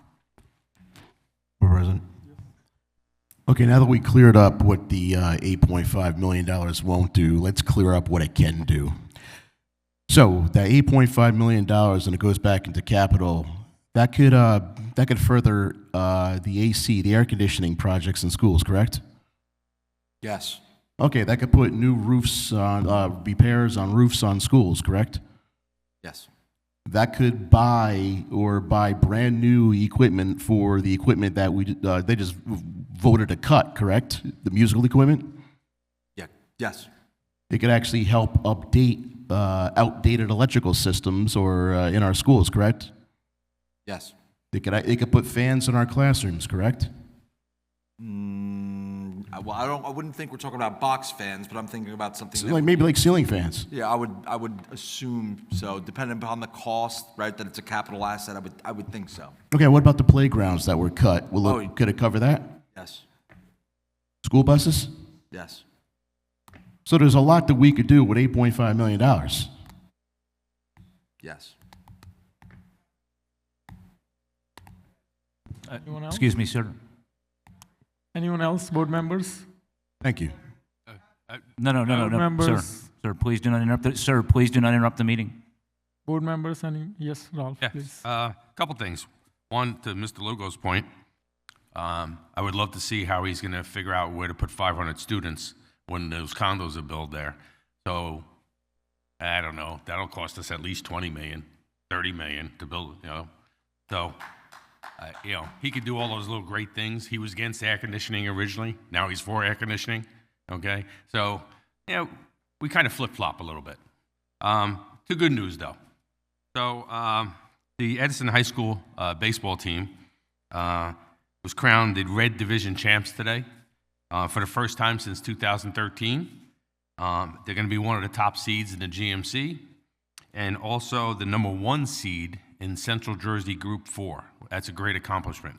Now, those are team accomplishments, but I know Connor Murphy would like nothing else but to win a championship. Connor was named Athlete of the Week for pitching a no-hitter against St. Joe's High School. Great job, Edison High School. Thank you. Go Connor. Board President, Please. why weren't these items taken care of before? Why are we just worried about bringing 8.5 million from one aspect and covering everything now? Why wasn't this taken care of before? What do you mean? Can you Well, look, explain? I don't get you. As far as air conditioning, playgrounds being safe for students during recess and after school, band instruments. Why weren't these items taken care of before? Why are we worried about not pursuing a land deal and putting that money to something else? I'm not sure what you're trying to ask me. Because we need money. Can't do everything without money. Okay. All right. Got the answer. Thank you. Anyone else? Yes, Anjana? I would like to thank you all, recognized student tonight. And my question is, I know somebody upset and says I'm sleepy like I can't take disease and because of my health issue, I didn't attend last meeting. So I have a right to know what's going on before I vote for something. I need more information.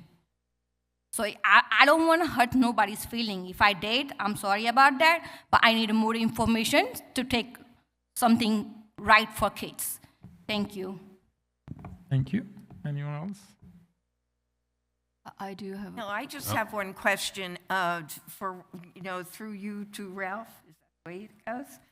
How do you know they're going to build 250 What do you think condos? they're going to do with that property, Mr.? Well, What do you think they're going to do with that property? Let it sit there? Amusement park? I don't know. I know they're going to build there. I beg your pardon? Can I make a comment? I just was wondering, how do you know that? What do they do with open land in this town? What do they do with open land in this town? Well, we just heard that that's wetland, didn't we? It's a quarter of an acre out of 9. Well, So they'll build on 8 3/4 acres. time will tell. Yes, it will. And if we're not doing the right thing by the Guys, kids now, let's not throw stones No, I'm at each just other. Right? saying, if we're not- We all voted based on our conscience. we're like, sitting here because we care about the students. We all do, We right? care about the students, the parents, the teachers, the faculty, everybody that makes this a success. So, if we're not taking care of the students now, we can't find it in a budget because people are going to complain whether it's 12%, 2%, 8%. That's not right. Really, what matters is what's being done for the kids, for the students, and for the parents and the families and the teachers.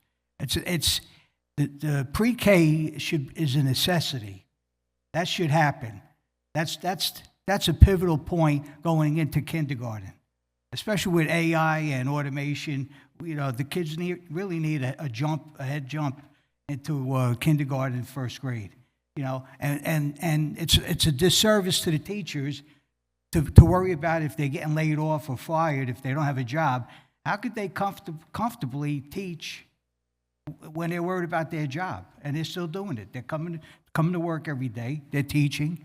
We really need to start figuring on and voting on what's more important and what matters. And I think it's the students, the parents, the teachers, the faculty. Thank you. Thank you. Anyone else? Yeah. Okay. Go ahead. Yeah, I was just going to ask John. I think Mr. Lugo has a point that we can spend that $9 million, $8.5 million on a lot of things, but very soon it's not a lot of money. $9 million is going to run out soon, and after that, what do we do if we want to have build AC or repair roofs, so we would have borrow loans, right? And how many years of terms loan we can have right now, usually? I mean, Is you- it right- short term, right? Yeah, So it's short term. You're looking at 5 years. Okay. Yeah, so it's that's challenging. that's very hard. You know, you have to pay a lot of money, pay it back very quickly. But with this land, we can apply for the energy saving program, which is enable us to borrow a long-term loan. I understand, right? 20 years loan with like $50 million. Is that right? Yeah, that's accurate. If we do something in terms of an energy savings incentive program district-wide, we will be able to tap into leveraging a loan that has a much more favorable term and rate in the neighborhood of 20 years. Yeah, and so let's say we borrow $50 million for 20 years. What's our annual payment for that $50 million? I mean, ballpark 50 on a 20-year terms, probably at 3.5. You're probably looking about, $3.6 million a year. Okay, so it's just like buy a house. You pay a down payment of $9 million, but you can get $50 million to use in the next 20 years, but only add $3 million for the taxpayers. Am I correct? Correct, yes. Now, can we take the same $50 million ESIP loan without a land with our schools that we have? We could probably, do a secondary ESIP, yes, even without the land, right? Because it's a district-wide initiative. Right. Yeah, you'd probably be able to do something very similar, yes. Okay, so the purchase of land is not to get the loan, it mutes that point, right? You can get the same loan without purchasing a land. Okay, anyone else? Motion to adjourn? All in favor? Aye. Thank you.